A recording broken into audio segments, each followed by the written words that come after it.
So this session today is very unlike all the other sessions, because this session today will do a lot of blah blah and less looking at the way we analyze things in finance. But I still think it's quite important. Okay. I was asked also to take a list of people that attend. So what I thought of doing, do you know how to use the chat? Everyone knows how to use it? Yes. Yes. Just each person just post their name. Just if you can just post your name onto the general or to myself or to the general, so that I... Where's the noise? Somebody has a microphone. Rana? It's Rana, yes. Professor, yeah. It's not. Also have the authority to do it, to close others. To close, yeah, but I don't, it's quite rude now. Okay. Okay. So, so thank you. If you just can put your names there, so that will be. And I now think we are 27 now. Yes, 27, and I've got 30 on the chat. So I suppose everyone put their name and somebody put some comments. So that's okay. Thanks. I'll share the screen with you. Okay.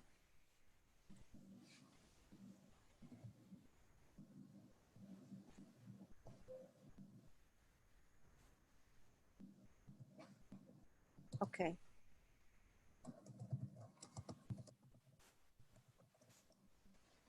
Great. Okay.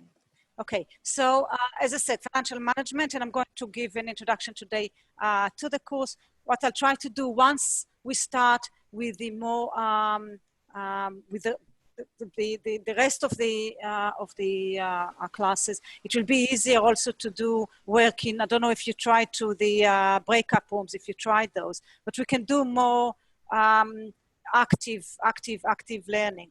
Okay. Today we'll try to do it, but in a different way, because I think 3 hours just listening to me, even I may fall asleep. Okay, so we'll start with an introduction, and I'll talk a little bit later. I'll talk about the structure of the course itself. What is the requirement from you, your assignments, and so on, and the evaluation procedure and so on.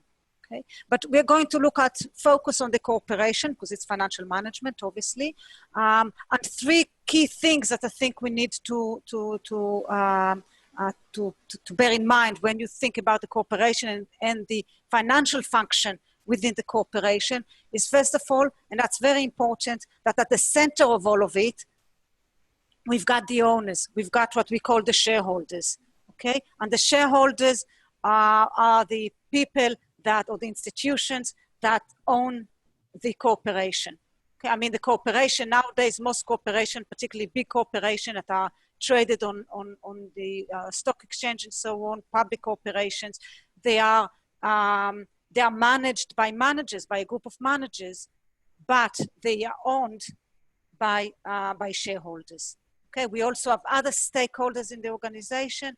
We have the debt holders, those that provided also finance to the corporation, but in the form of debt. But we have the owners or the equity holders or the shareholders that provide their own capital, and they get fraction of the ownership in the organization, depending on how many shareholders and how many shares the firm had issued.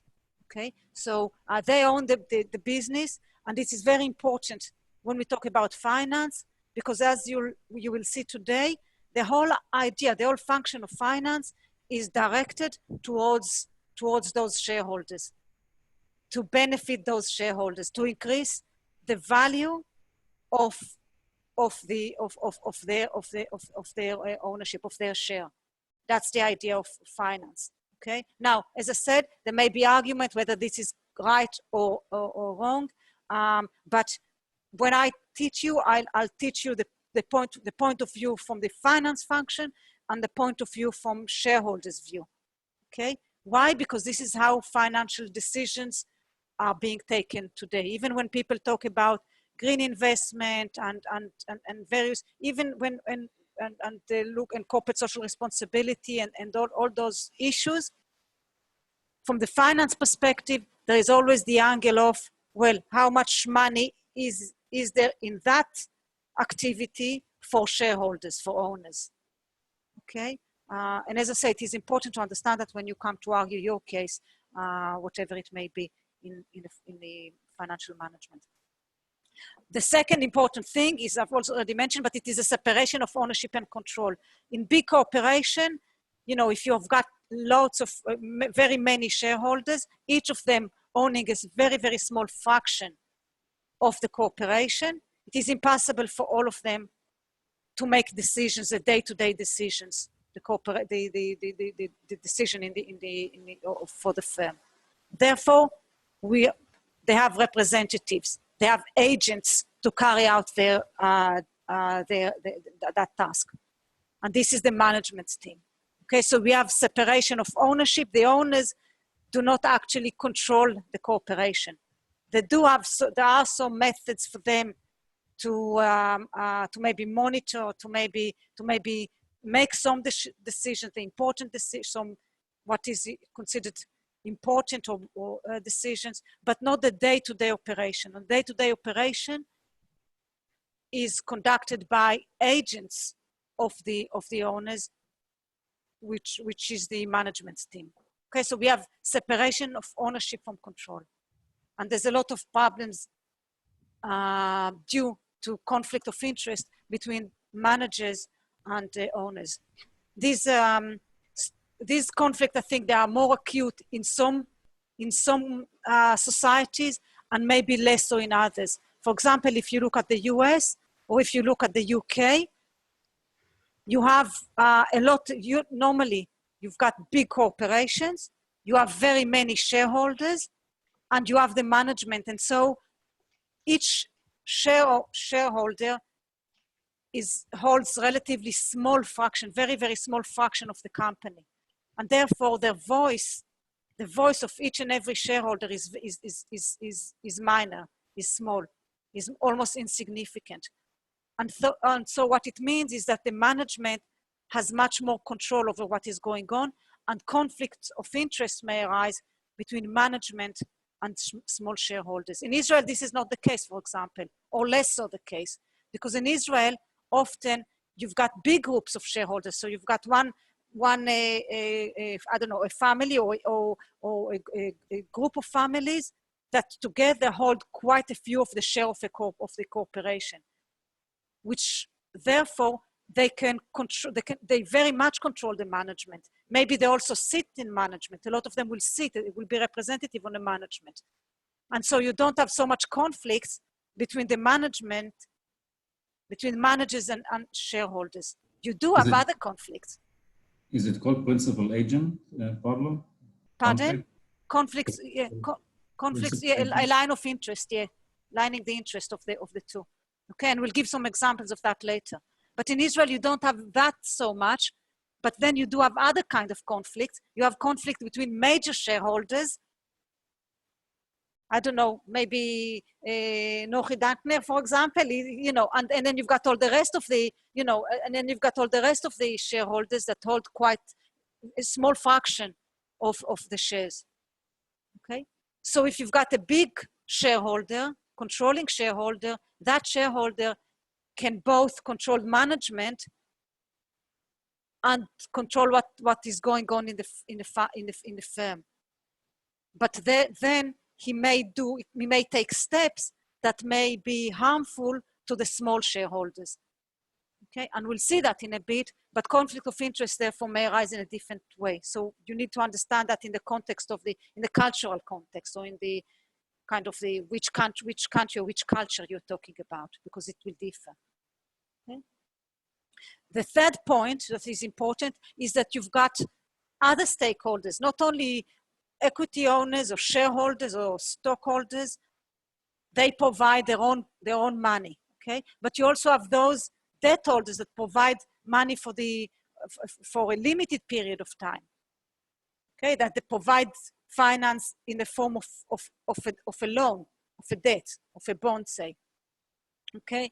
And they have a different position. It's not only those, you've got the employees, you've got the people that live in the community, you've got all those stakeholders, and you need also to think about that balance of power and conflict of interest between all those various groups, various stakeholders, we call them. So one stakeholder group, maybe the major from the point of view of finance, are owners, shareholders, but you've got others too. And we'll see the interaction between those various functions. Okay. What we are going to look at in this course are two basic finance functions. First, we are going to have a look at the investment decision. This is the decision of what project should I invest in? In what should the firm invest? Where should the firm put its money? Okay, and we'll see, this will be the first part of the course, just looking at how to make the investment decision. The second part is how to finance those investments. This is the financing decision. Okay, so these are the two, usually they are considered the most important functions of finance. There is always also another function that often is a bit neglected, and that is short-term financing needs, working capital, liquidity, looking after liquidity. Normally, I will not even mention that in a quite a short course like this. I mean, if it was a finance program, then obviously we'll learn also working capital management and liquidity and the rest of it. Why do I mention it now? I mention it now because this was a great problem now with the great lockdown, okay, the crisis that we're experiencing now. Okay, that was the first thing that happened. That companies went into liquidity issues, liquidity difficulties, and cash management became so very important. Okay, and that was of course because you've got companies that are good companies that you know that there's demand for what they're doing and so on, but all of a sudden there was no demand. All of a sudden people couldn't buy and they couldn't deliver, and so they have a very acute, very short-term, but very acute liquidity problem.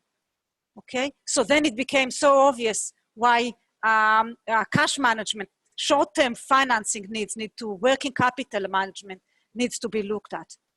But normally, under normal circumstances, you know, this is an important function, but we don't devote to it so much time as we do to investment decision and to the financing decision, the long-term financing decision. But I just wanted to emphasize that because it was so acute just lately with the coronavirus and the lockdown that preceded it. Okay, so we're going to, as I said, look at that. Talking about the crisis that we're experiencing now. Obviously, it is not a crisis in the financial sector, unlike 2008, for example. In 2008, the crisis started in the heart of the finance. Okay, it was the finance where problems started. It was the banking and the financial institution where the problem started, where the crisis started, and from that it spread into the Great Recession, what they call the Great Recession. Okay. This time that's not the case, obviously, what we're experiencing now. Obviously, it is it's an external factor. But of course, when it comes to hit the finance function, the financial market, then problems begin because of the very, very important and central role of the finance in our economic life. Okay, so I think, being that this is a finance course, I can't really ignore what's going on in the markets now. So what I decided to do is from time to time to try and address some issues within our course on what is going on now in financial markets. Okay, I don't know if you heard about the oil. There was problem with the oil. The price of oil went negative for a while and so on. You must have heard all that. But I think these are things that are, although not directly, maybe more for the international course, probably to deal with them in a bit more structured way. But I think I don't want to ignore that now as it's happening. So I've got today, I found something that 12th of May, so it's a few days ago, yeah, about a week ago or so, okay? It was in The Economist, and what they're talking about, I think it's very important because they're talking about the financial market and our financial system, which is up to now has been always, dominated by US ideas, by the US and US capitalist ideas. Okay, it has been changing since 2008. Things have been changing a little bit. Okay, but well, changing in very many aspects, but have been changing. But the crisis that we're experiencing now adds another wheel to what is going on anyway. And I think that's quite important. Okay, because when we talk in our course, we're going to do it the US ideas, the US concept, the pure capitalist way, okay? But this may not quite reflect what is going on today. And the dominance of the US may not, some people doubt it.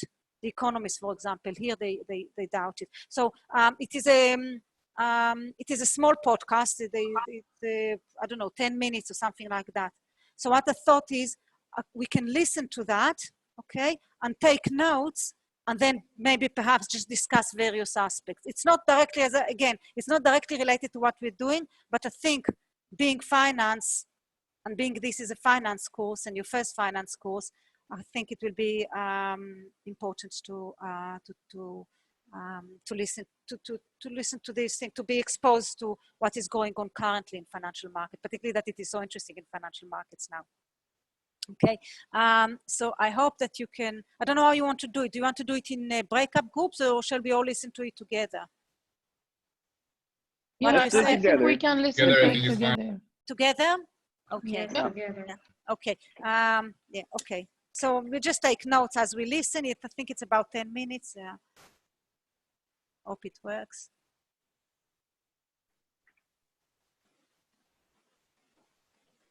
It's a clip. They've done it as a clip.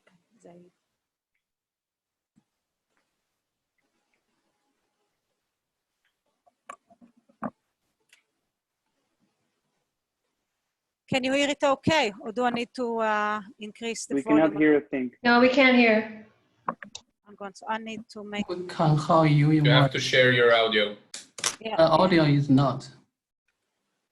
Yeah. Maybe if you can just send us the link, like copy the link that you shared into the chat. Yes, Yeah. maybe that's the best idea. I think so. I think that's a better idea. And then each person can. Yeah, do you think, or anyone here has got a? Yes. You can share the audio in Zoom. You just need to share, the make link it available, not the link, the audio, so we can hear it when you share the screen. the audio. Now you've confused me. You have to go into the settings in Zoom. Adif link, I think. I'll use the link now, and if anybody can, I'll put the link in the chat for a minute, okay? And then, does anyone want to do? Okay, I've put the link here. Does anyone know how to turn it into a audio, and then everyone can hear? Do it quickly, or shall we just listen to it? Anyone volunteering, or? I think if you, do you have the control panel where you're sharing your screen? Why the Yes. So in the control panel, there should be like an option, like 3 dots or something for further options. And it gives you the option to share audio or something like that. Share computer sound. Yes, I think that's it. What does it do now? So now when you click the video, I think we should hear it. Okay, we'll try now. Where is it? We'll try. Yes, works. It's working. Good. 1 point, Yes. Nadine. Yeah. Thank you very much.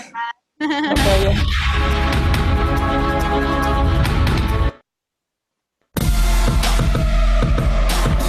America has dominated global finance since the end of the Second World War, when the current system was built. Oops. Sorry. Don't know what's this. Let's keep trying. Okay. Designed to establish the economic Second World War, when the current system was built. Designed to establish the economic foundations of peace on the bedrock of genuine international cooperation. But the economic disaster caused by the coronavirus pandemic could signal a new chapter in financial history, with America's leadership called into question. COVID-19 has shown that America is failing to sort out its own affairs at home, let alone provide global leadership. $484 billion for loans after the first round of funding ran out. Another huge spike in unemployment claims. With a vacuum emerging at the top of the financial order, China is vying to compete for greater control. This is not a case of China becoming Wall Street overnight. The crisis has provided China with an opportunity to show what it's capable of doing, which, in the long run, will tip the balance of power. In global finance, America is king. It controls the world's financial plumbing and accounts for almost a quarter of the world economy. The dollar makes up most central bank reserves and is the currency of international trade. 80% of global supply chains use dollars, which gives America significant power. Whoever controls the flows of money at the end of the day controls a lot of things in the economy and ends up being the puppet master of a lot of things that go on around the world. China hopes to correct this imbalance. There is a growing call from the international community for reforming the global economic governance system, which is a pressing task for us. It already has the world's second largest economy. Its banks are enormous. The banking sector has been growing fairly steadily for the past 10 years, while in America, bank assets have remained relatively stable. And with European banks' assets falling, Chinese banks now have more assets than those in Europe or America. But most of their business is within China. Chinese banks account for only 7% of cross-border lending, so the bank's vast size hasn't translated into influence within the world's financial system yet. Its banks are becoming more active overseas.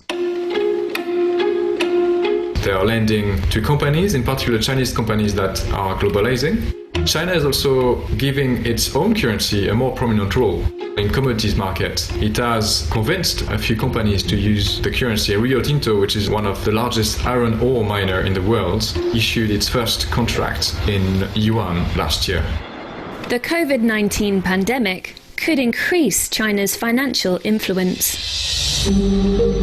China is now sharing its experience with the rest of the world and providing much-needed supplies. 30 tons of equipment to Italy, 500,000 surgical masks to Spain. Following the outbreak in Wuhan, China has positioned itself as a global leader, containing the outbreak, agreeing to deals to suspend repayment of some of its loans, and charging ahead with vaccine development. The COVID crisis, at least so far, has cast a negative shadow on the capacity for leadership of America. It did not try or even show interest in marshalling a global response to this crisis. It's going to disappear. One day it's like a miracle, it will disappear.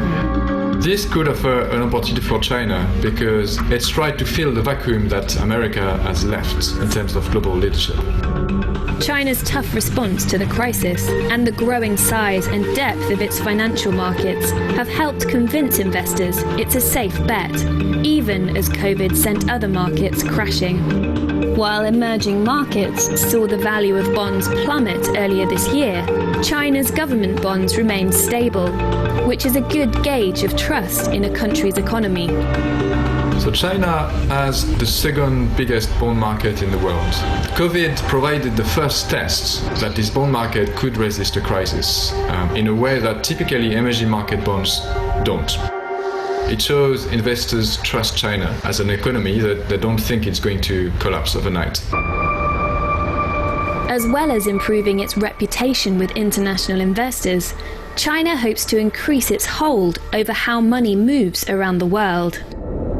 America has huge influence over the current system, thanks to SWIFT, the world's largest network for transferring money. It's a messaging system that allows financial institutions to communicate. It's meant to be geopolitically neutral. But because a majority of SWIFT transactions are in dollars, and these are routed through New York, America has used the system to choke its adversaries. Russia feared being excluded after its invasion of Crimea, and some Iranian banks were blocked from using the system in 2018 to enforce US sanctions. So SWIFT is based in Belgium, so it is supposed to be neutral. However, America has a strong influence over it. America can also threaten SWIFT with sanctions if SWIFT does not do what America wants. This is very upsetting for its allies, which would rather the system stays neutral and for the benefit of everyone. For now, China can't hope to challenge America's dominance of SWIFT. Instead, Chinese companies are targeting a different part of the financial system, the way in which consumers spend their money. Most consumer payments rely on American giants Visa and MasterCard. But Chinese tech companies have developed a series of apps that disrupt this system. Rather than using bank accounts or credit cards for transactions, consumers load money into digital wallets.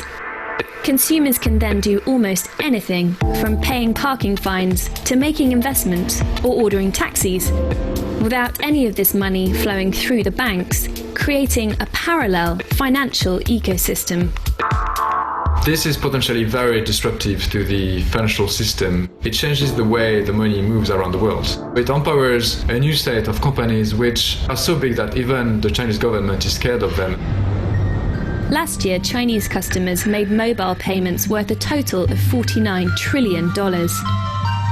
And the two main Chinese companies offering this tech, Tencent and Ant Financial, are enormous, with 1 billion users each. COVID-19 may increase their reach.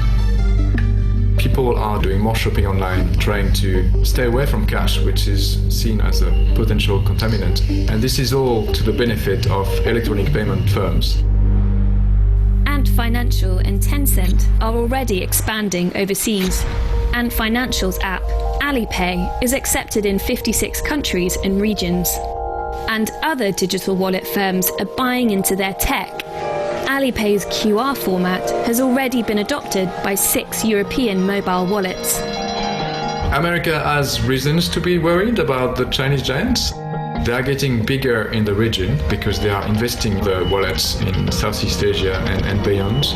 And in effect, it creates a system that is not reliant on American companies, American standards, American norms. But China faces a major obstacle. Much of the world distrusts its intentions. China denying a cover-up. Where top Chinese officials kept it quiet. After all, Chinese leaders initially denied and covered up the spread of COVID-19. There is always a doubt about what is the ultimate objective that China is pursuing in being so collaborative at the present time. It is not always transparent about the truth and what happens in its own country. In a global financial system, you need transparency, you need to know the facts, what's going on, to make sure the system is in good health. As China's financial sphere of influence grows, it's unclear whether it will complement America's by creating more competition or undermine the existing system. In the end, what we could see is the fragmentation of the global financial system in an America-dominated sphere and a China-dominated sphere. These two systems don't have to be mutually exclusive. They could actually collaborate with each other. If they do, great. If they don't, then it will be harder to move money around the world. It will be a costlier, a more dangerous financial system, and in the end, most people will lose out. China may not become the dominant force in global finance anytime soon, but COVID-19 is helping to fast-track its progress. And as the world recovers from the virus and economies begin to open up, China will be well placed to make significant gains. Thanks for watching. I'm Mathieu Favas, finance correspondent at The Economist, and if you want to read more about how the COVID crisis is going to change the financial system, please click the link opposite.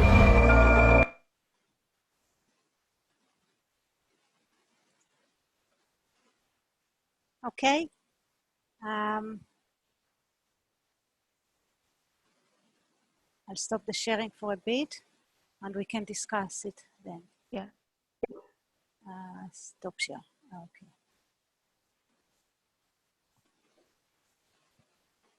Okay. Any thoughts on any of the issue raised? I do have a question. If I understand correctly, what they're saying is that they're challenging how people transfer money, correct, from bank to bank. Pardon, I couldn't hear very well. Say again. My question was, if I understood correctly, what they're saying is that what the Chinese are challenging is how people transfer money from a bank account to a different bank account, correct? Well, they were saying, well, he was mentioning SWIFT as the main system for transferring money currently. And I think they were saying that it will be difficult for China to challenge that aspect, but they do challenge other aspects of payment systems, yes. But they were also saying about the SWIFT, that the SWIFT is supposed to be objective, it's not American-based even, but because most of the transactions are in US dollar and passed through the US banking system, America does have a great say with regards to SWIFT. So could you maybe explain, because I missed the other part, what other things they're challenging apart for SWIFT? Maybe I missed that part. Yeah, the other, in what way they do challenge the US, you're asking? Yeah, we'll see that in a minute. Yes, maybe other people will, yeah. Thanks. Anyone else? Ronnie? Yes, who's talking? Leon? No. I just want to say that so far we've had 3 or 4 courses during this crisis and nobody has addressed it. And I just want to say thank you for raising topics that came out of this situation, because I think it's very relevant and a lot can be learned. So thanks. Yeah, I want to do that every lecture. I think it's important. I think in finance, maybe other courses not so much touching on, but it touches so much on our economic life and finance and challenge so many things. I think you just can't ignore it, teaching finance. So, yeah. I think it's interesting as well, you know. Yeah, it is. Thank you. Okay, so anyone wants to answer Yossi's question? In what way does China, well, or pick on any other topic that was raised, but what was Yossi asking, I think particularly, that in what way does China challenge the US? Yeah. Ronnie? Yes. Okay. Who is speaking? Who was? Leon is, but Leon. I think somebody else is also. Leon, go for it. Yeah. All right. So one thing is, in regard to SWIFT, one of the major problems or challenges the financial system has is the approval of transactions. When you make a transaction, if it's SWIFT or other methods, it takes a lot of time and resources to approve that this money left from place A and going to place Z, and along the way where the money goes. Yes. So this is one of the major challenges in the financial system since 9/11, and they were trying to bring under the umbrella of the 9/11 global terrorism and so on, a lot of financial regulations to try to address this problem. One of the most major ones nowadays that we are facing is blockchain technology, which is trying to answer this major revolution in the financial sector, which is something called fintech. The whole arena around financial instruments and so on. Another challenge, as Hanan said, it's actually very good that finally somebody brings the corona effect to what is happening today. I would like to add that although because of the corona, China went through financial, let's say, red signals at the beginning, But actually, they turned the game around and they actually have more control of the foreign companies controlled by foreigners in the Chinese market. And this way, they can actually fight the American dollar by controlling their currency, the yuan, better than Americans being able to manipulate it. Yeah, I think they addressed that in the in that clip that we had. Yeah, this yes. is one major thing, and the big fight is yes. going in the international currency. Yes, the Chinese are making a yes. new currency. I think it's called BNC, and it's a cryptocurrency backed up by gold, and they're trying to make this currency as international monetary. Yeah, they're thinking of doing some digital. I mean, but of course there are so many cryptocurrencies of all sorts now. Some like fiat, at is, but some are not. But I just want to say about when you mentioned financial technology as a way of trying to address the issues, for example, of the transfer of money from part of the very part and make the system more reliant and less prone to attacks and whatever and so on. I want to say that the whole development of the fintech, when we say fintech, we're talking about financial technology. So when you're talking, for example, about cryptocurrency, okay, or when we talk about all sorts of digital wallet or whatever, or indeed the blockchain technology, okay, to do smart contract, to write smart contract and so on, all these things will have great impact on the finance, on our financial environment. But understand that those things, the great push to those things to develop the financial technology was 2008, the crisis in the banking in 2008. The banks came out of that crisis. Really, there were, some of them were no longer existed, some of them failed, even big ones, as you know. And some that did survive were so engaged in recouping, yes, in basing themselves again, in strengthening themselves. They didn't have time to look to the side. In the meantime, things started to happen. And things started to happen in the technology sector when going into finance and trying to, and also don't forget, there was a lot of criticism against bankers, against greediness of the banking system and so on, and gave a great push to financial technology and to blockchain and all the rest of it. So when we're talking, what I'm saying is that these things that happen, for example, the financial, and we look back at financial crisis of 2008, and we look now at the COVID-19 and the Great Lockdown. By the way, that's the official name that the IMF gave it, the Great Lockdown. The implication of that will be far-reaching, and there will be great changes, I think, to come in finance and elsewhere relating to this, because due to that event, just like they were in after 2008.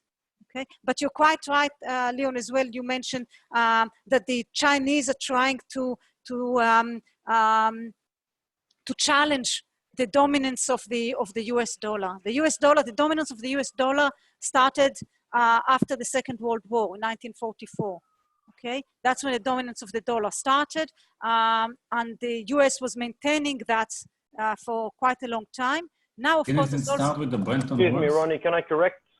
Yeah. The dollar control started in the 1971 after the crisis, and they introduced the petrodollar petrodollar economy, and they stopped backing up their dollar. But before that, it was the sterling, the pound sterling, the yen, and the dollar. So it wasn't having any global. Before there was a system, the Bretton Woods system in 1944.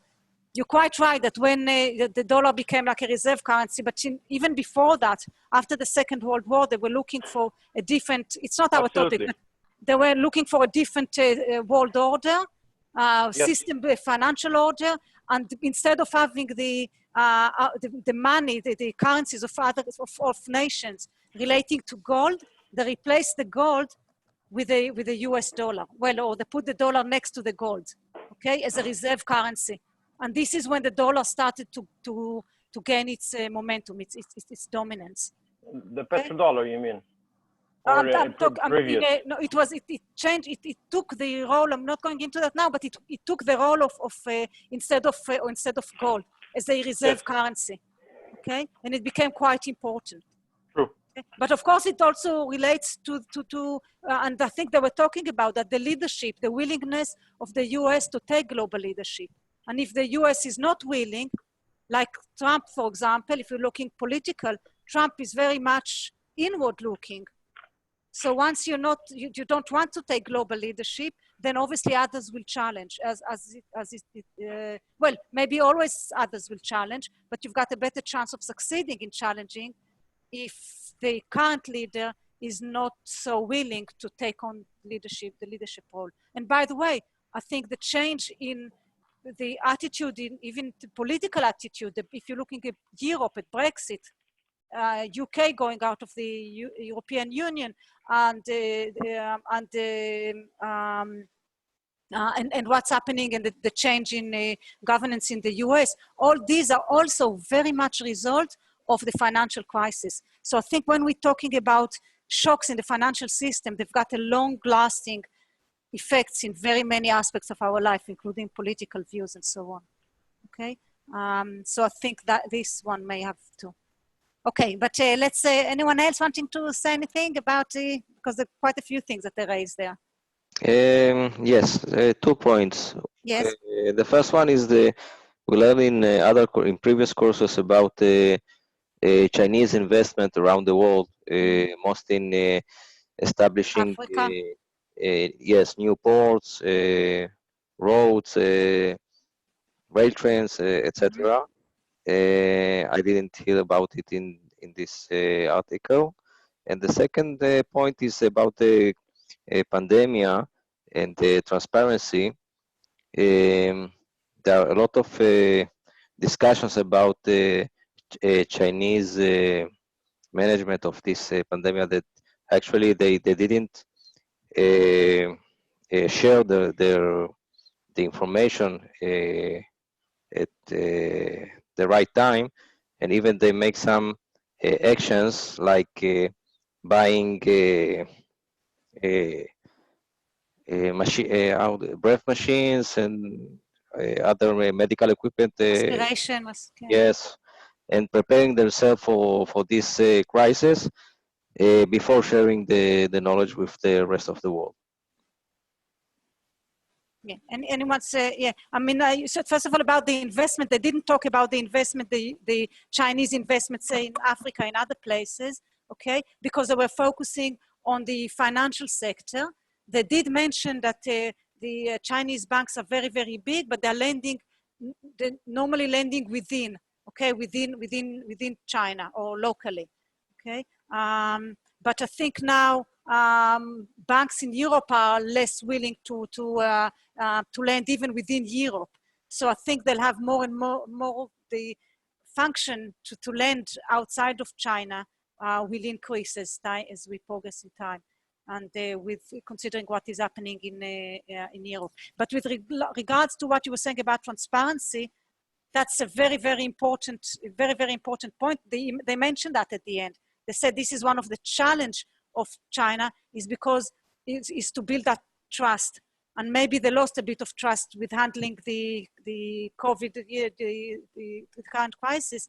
But trust, and this, I think that's a very important point, because I mean, we will not go into such depth in this course. We're looking very kind of basic finance, but later in international finance and so on, when we talk about, we will talk about the importance of trust in our financial system, because the whole financial system is, at the end of the day, is built on trust. This is why, for example, you're talking about Bitcoin or, I don't know, Ether and all those cryptocurrencies, why they're not necessarily will succeed in taking over fiat money that governments issue, is because of trust. And as I think it was, who mentioned that? Somebody, Leon, I think, mentioned that, about trying to make the currencies trustworthy by maybe linking it to something else. But trust is very, very important. I mean, if we don't trust in the 100 or 200 shekel note that somebody is giving to you, you will not be willing to accept that. You know, at the end of the day, just a piece of paper. So everyone accepting it because they trust that there is a government standing behind it. So you're very, very correct. Core issue is to gain trust. Without trust, finance doesn't work. We need to go back to barter. You know, you give me a chicken, I give you eggs or whatever. Not eggs because I don't have chicken, I don't have eggs, but milk. Okay. Okay, Christiana, yeah? Okay. Christina, sorry. No, nothing. Okay. Dear Professor, I have two questions. Yes. The first one is how to operate the SWIFT system. I mean, I want to know the function of operation this system. The second one is you told me SWIFT transfer system is donated by America, United States. I think why so many countries choose this system as the sole system to transfer money back and forth. Thank you. Well, I think SWIFT is just the dominant system now, but I think as they were saying, you know, and particularly it just has established as such, and it is not American. It is not even, as I said, American based, but it is a system used now, and the credit cards, you know, the Visa and so on are all that used for that are all US based at the end of the day. But I mean, there are alternative, again, as Leon was saying.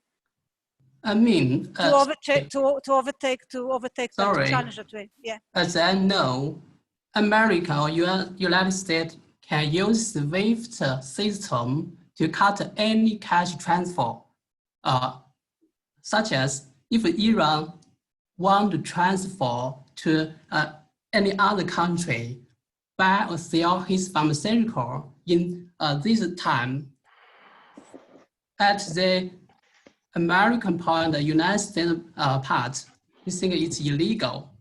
We can cut the system and terminate the transaction. I want to know why this system, how this system operates, why the United States side can terminate its transaction at the moment, how to monitor this system worked. Yeah, they do it because they have the power to do it. I mean, they relate to that in the clip. They were saying it's a weapon. It's a, Can I add something to power of the government? It's the power of the government. Yeah. Yeah. Can I maybe try to answer Ming and also make a comment about the trust in the fiat system? Okay, you can try. Thank you, Leo. Pleasure, bro. First of all, as you said, trust is very important, but believe it or not, we are towards the end of the fiat system. The trust of the fiat system, or the fading in trust in the fiat system, started officially in 2008. And we are a decade fighting, trying to find substitutes for the fiat system. And we are heading towards that area. One major reason for it is there's a lot of black money in the market. A lot of, we didn't hear you. Black money. Well, yeah. Trillions of dollars that are like they vanish from the economy. So they want to fight that. And one of the major fights is to make currency digital. So everything goes in and out is. Leon, don't make a mistake. You know, when we talk about, you've got two types of. When we're talking about digital money is not necessarily crypto, okay? And crypto money not necessarily. You got to make the distinction between. You have to make smart contracts, and there is the smart contract is like what we use for paying. Electricity, energy, and other things, and there's what we mine, which is the gold of the crypto. No, you've got the technology. The technology is the blockchain technology. Blockchain technology allows you to do, say, smart contract and so on. Yes. You can use that outside of the not for currency, okay? But when we're talking about currency, even cryptocurrency, even digital, even you can have two types. You can have fiat. You can have fiat, which is controlled by the government. Yes. And what is been challenged, the people that started in 2006 and whatever to use cryptocurrency is because they are challenging the current system where you've got government controlling the amount of money in circulation. Yes, okay? Decentralizing the money. Yes. Decentralizing, yeah, decentralizing. Yes, but this decentralizing the money falls only for Bitcoin. None of the other cryptocurrencies are, they are all fiat systems. They are smart No, Ether, no, you've got thousands of that are not. It's not, I know you've got two types of, we're not going to that now. Okay, exactly. So I want to go back to why the Americans have the dominance over the... Why do the Americans have, Yeah, because again, in the 70s, they started a whole strategy for making the dollar supported by petrol. That means that all transactions must be controlled by dollar currency, including petrol and all the industries that go around it, including plastic production, or whatever most commodities that are based on petrol. So therefore, they kind of forced the whole industries and the Europeans to follow up with the same business model. That's why they have the dominance. Now, they've been trying to fight it. I think the BRICS countries, they've been trying to fight it for more than 20 years now, trying to introduce other currencies, including Gaddafi was trying to introduce the gold standards, including the Russians, the Chinese, the Iranians, and so on, including India. And I think China was also trying to start having contract. They mentioned that in that clip. They mentioned having contract in their own currency. Yeah. You can trade it now. You can buy it. You can buy it in the Chinese stock market. Yes, yeah. So I think, but I think this to do with how much America wants to take the lead, and that's what they were saying, and as well as how much other countries challenge that. Okay, but okay, let's see other aspects. Any other aspects of the anything else, Eran? Yeah, I want to add that I think the system works, or the US and the European system works, because you can, for example, the Fed and the ECB almost doubled their assets in order to keep the system working in the past 2 months, which is just adds the reliability on the system instead of the Chinese one. Yeah, you're saying that they decided to take steps, and they were they were taking very radical steps to save their economy and things that they've not done before, even buying, say, corporate bonds rather than just government bonds. Yeah, there was a huge, as you mentioned before, a liquidity issue, which cash equivalents weren't, they couldn't convert them to cash, and the Fed and the ECB just stepped in to fix this. Yes, yeah. So, I mean, but that's to look after their own economy. But we're talking here also more generally about the financial system, who is going to be the dominant in financial order. That's the Yeah, what I mean is, I think that's also part that they'll stay dominant because they always look after, and corporations have some trust in the system.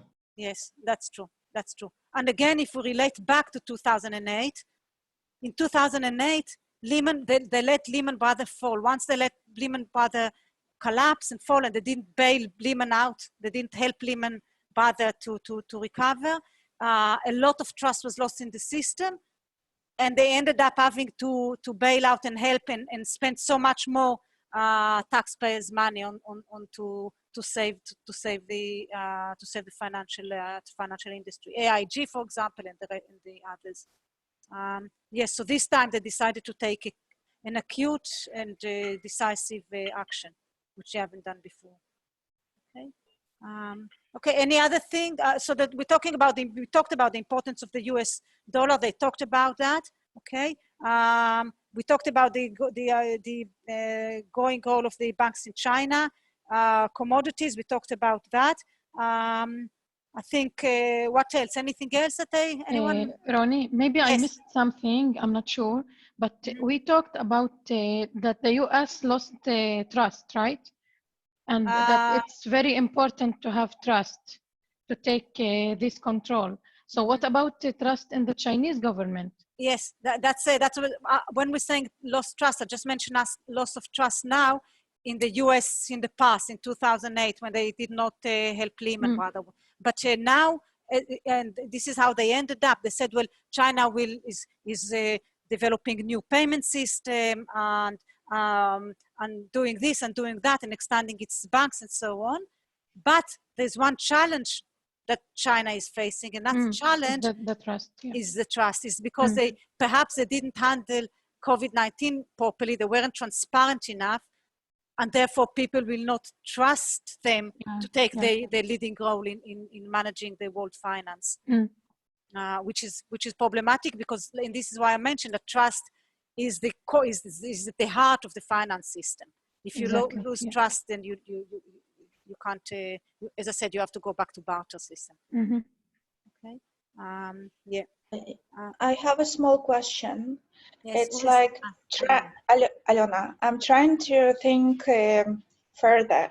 So if the world have two different financial systems because of trust and other reasons, like America and China, so can it be a middleman between them, because the world couldn't be divided? It's like Switzerland banks, they're neutral and they help to all the parties. Yeah, I don't know. I don't know what will happen, whether the US will maintain its dominancy, whether the Chinese will take over, or whether there will be, as they were saying, two parallel systems, or maybe more than two parallel. And then maybe you'll need something to, but maybe there will be, if a smart contract and blockchain technology, it provides great solutions for financial contract in any case. So maybe you don't need a middleman. You don't need somebody to verify things, because you've got the smart contract that do that. That precisely I think that it will take a lot of time to build this trust for China and other countries who are with China, and America is still strong. So it's hard to say about dominance due to now. Yes, yeah. But it's hard to say, yes. We're just speculating. Finance is all about speculation. By the way, I mean, you've done accounting. Accounting, what you do in accounting is you look back and look at the number, what happened in the past, and try to record that. Finance is completely different. What we do in finance is we look forward to the unknown, okay? And we try to look, and this is what you do, you see in the stock market. We'll talk about that, but you look to the, you look to the future, you look to the, what is going to happen, and of course you don't know what is going to happen, so you're speculating on or anticipating what is going to happen, and you translate that into today's values and prices and so on. This is what we do in finance, okay? So the whole subject, the whole topic is based on just assumption, and I think this and you think that, and by the end of it we don't know, and this is why you see the volatility. Okay, thank you. It's interesting. Bonnie, yes. I understood, and correct me if I'm wrong, but that there's essentially, obviously the Chinese are trying to build a parallel system to kind of disrupt everything. I think that, especially, this is my opinion, but I think that, so I have a lot of distrust in the system, because in 2008, it really affected stocks. It affected where I was able to go to college. I was in the United States. We felt it in very, very hard ways. Also, yes. I come from a background where my family has a business. So it was, you felt kind of like the quake, like, I don't know, yes. The ripple effect. And so for me, like, I don't have trust in the system, like, very, very clearly. So I think that it's also a generational challenge of when you met these issues, where were you in your life, and how did you feel them? What was the impact? Because the reality is, I don't think the system is going to survive the way it is. There's going to have to be an alternative. And also, like, the banks are going to have to adapt digitally. We're already seeing that. Most banking is done digitally. So I just think that the next step is, even if they don't exist symbiotically, they exist parallelly, just with generational differences and things like that. So I fully agree with you, and I think you give maybe even a private example, your own example, but I think it reflects very much what was going on. And this is what I said, this precisely is what happened in 2008.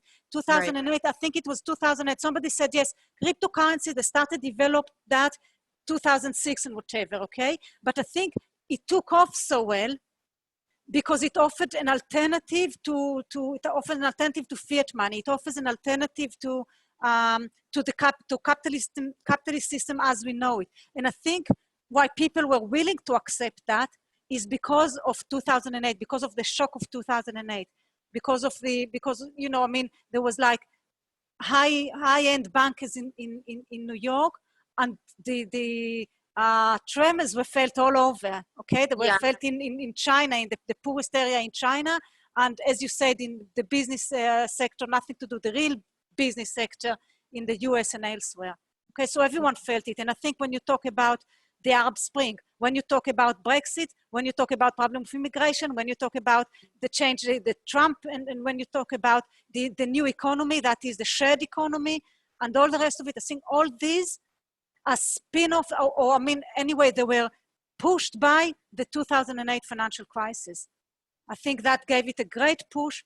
And you said that you just gave that you lost your trust, and I think you reflect very many the idea of very many people and searching for an alternative way.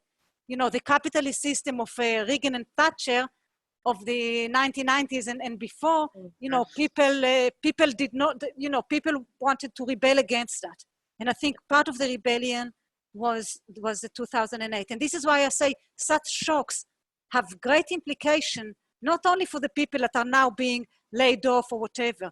It has a great shock to system worldwide, and you don't know what, you don't know in what ways it will come, politically, economically, socially, and whatever. And I think this is why it's important to catch the moment, yeah, to understand that this is a decisive moment. Yeah. Okay, any other things? Okay? No? Okay. Yeah, shall we have a break? I think we were at it for an hour, and coffee break is... yeah, that would be good. That would work. Yeah. Shall we have, how long do you need? 15 minutes will do? 15 is good. Yes? Yeah, really? yeah, that's fine. What is the time now? It's 10 past 12, so... Plus 25? 25, yeah. 25, yeah. I think Dana has a question. Wait, yes. Can I ask you a question?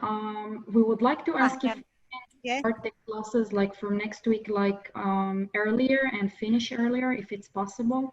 Oh, we'll after break we'll talk about it and we'll see if everyone agreed to that. Okay. Okay. Thank you. Yeah. Thank you. Okay. So 25 past, something like that.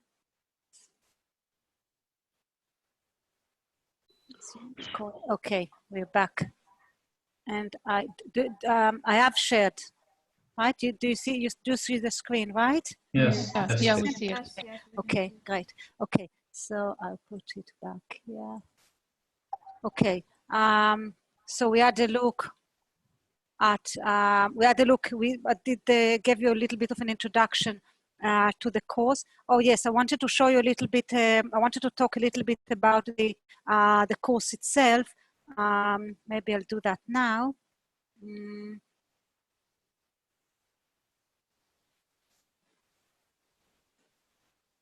Okay, so first the syllabus, and I think you should find, well, you will find,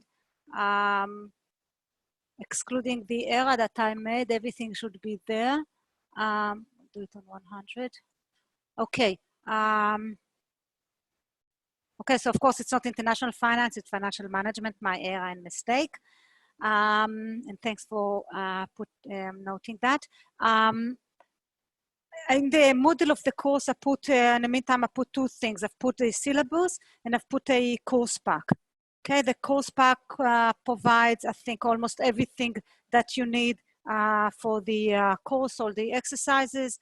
Later, of course, I'll upload the solutions to exercises and so on.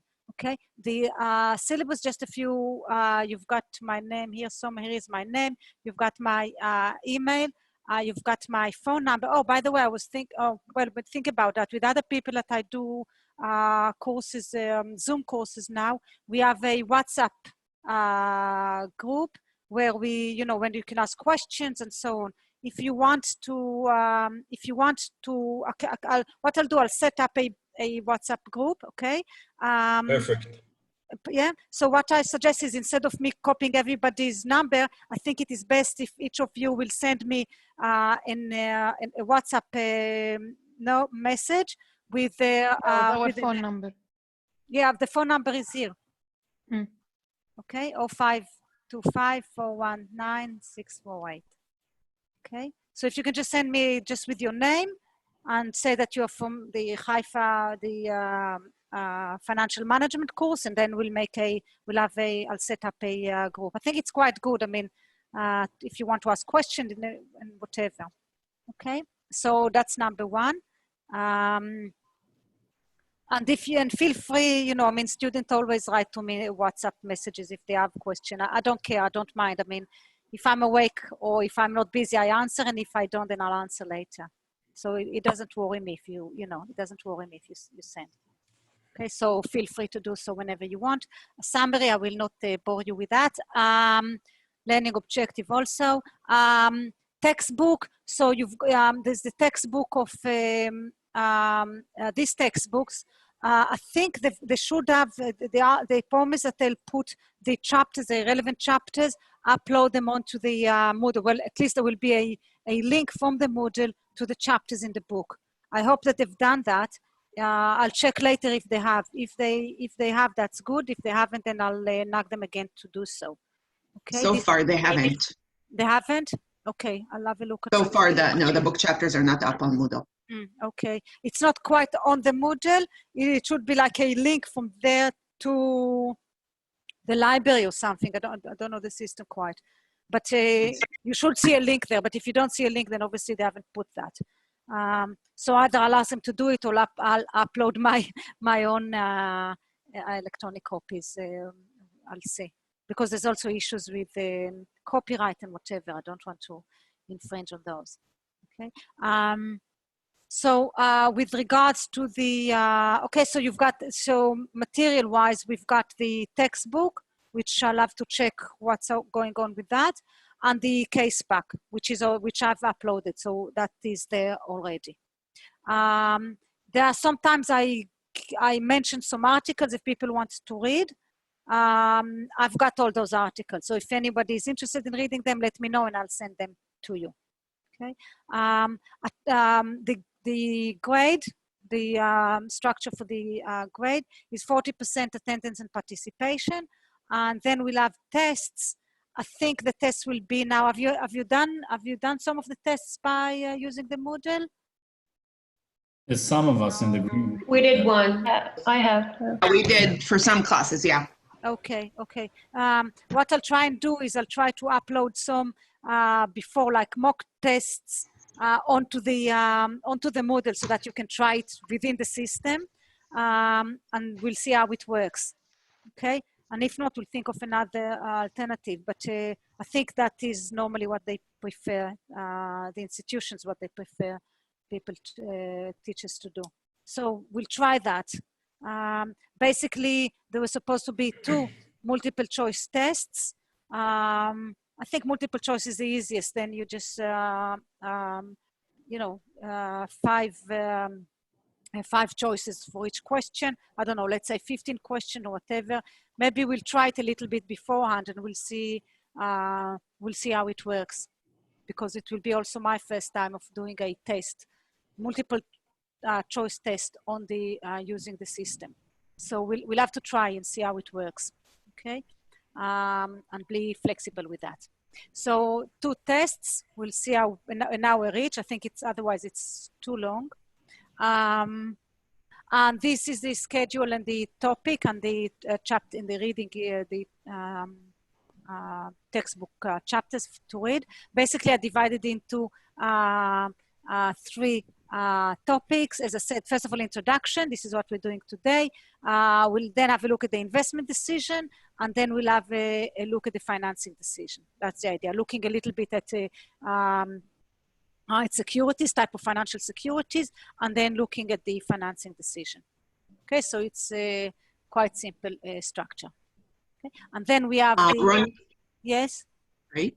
I might have missed it. I just grabbed water regarding the assignments and so on. Yes. So the assignment, we don't. In the past, I did assignment, but this time because I know that we're doing it Zoom teaching remote. I decided not to do any tasks. So there will be like two short tests. Okay. Okay. So so the participation will be 40% of the grade and no assignment. No assignment. Yes. So what classes are the tests taking place? Pardon, Adi? What classes are the tests taking place? What are classes? Well, I want to put one or two. What I want to do is first of all to put one or two tests in the Moodle, like mock tests, example tests, for you to try out. Because I don't want us to say, okay, let's do it week 4, and then by week 4 we are not ready because of technical problems or whatever. So I want us to try it out, and we'll see. And I'll speak with you. We need to be flexible. That's what I'm saying, because I don't know how it will work. I never tried it, and I don't think you had much experience with doing an online tests. Like and at the end of the day, it is the mark for you for the course. Okay, so the weight of it is quite important. So what I want to do is I want us to try and do some kind of mock tests. Okay, and then we'll see how it works. And if we see that it works fine, then we can speak and we can decide. You know, we can see what is the best way to do it. I don't want to say now and then things don't work out well. I don't want, to, because it's new for all of us.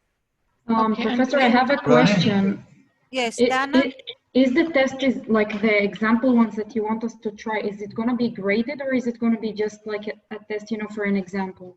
An example. When I say mock test on example test, I want us to do it.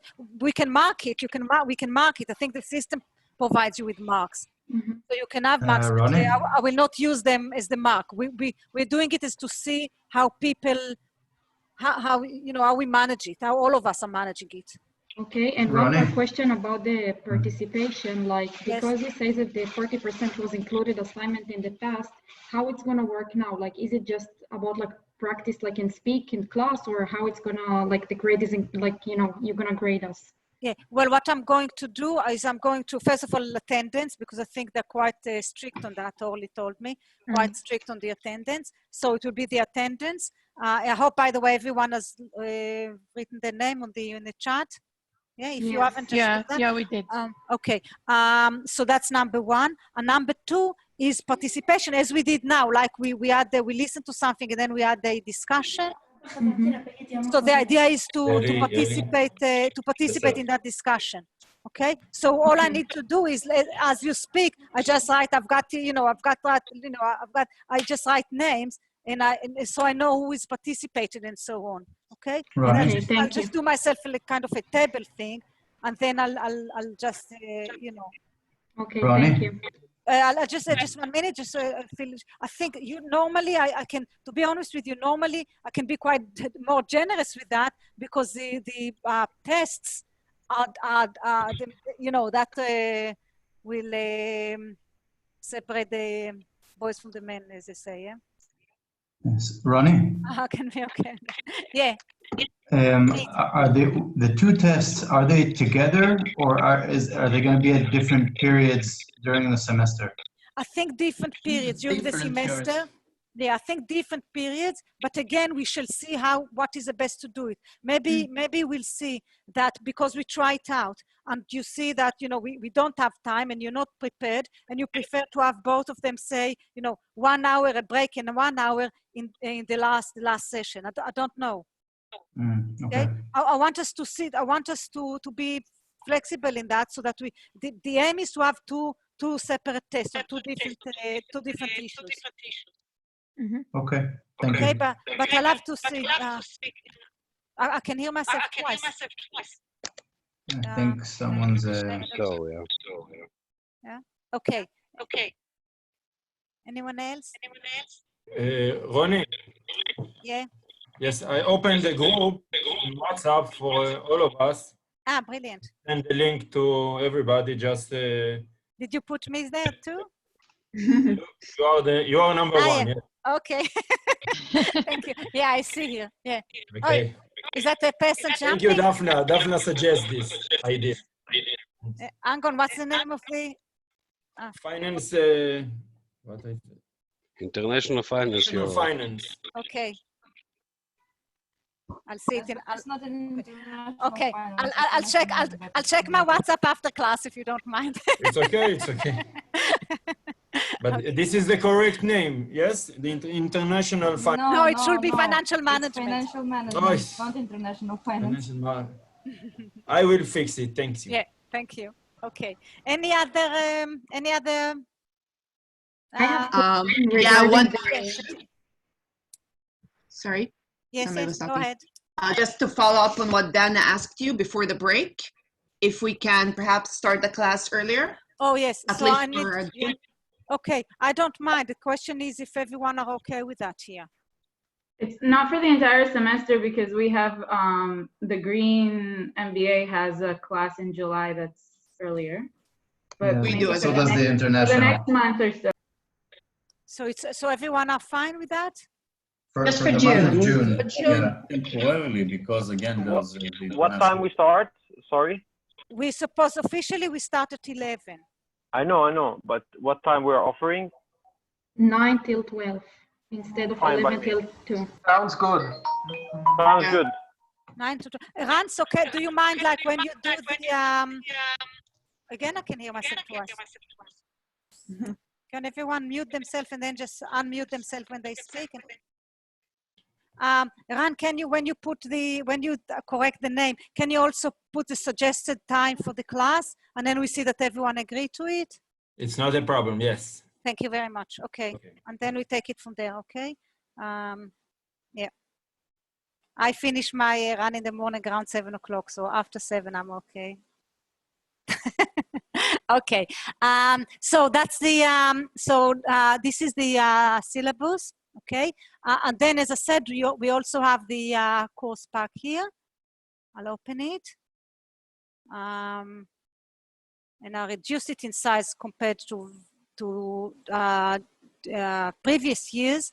Previous years, as I said, we also had tasks, reading articles and so on.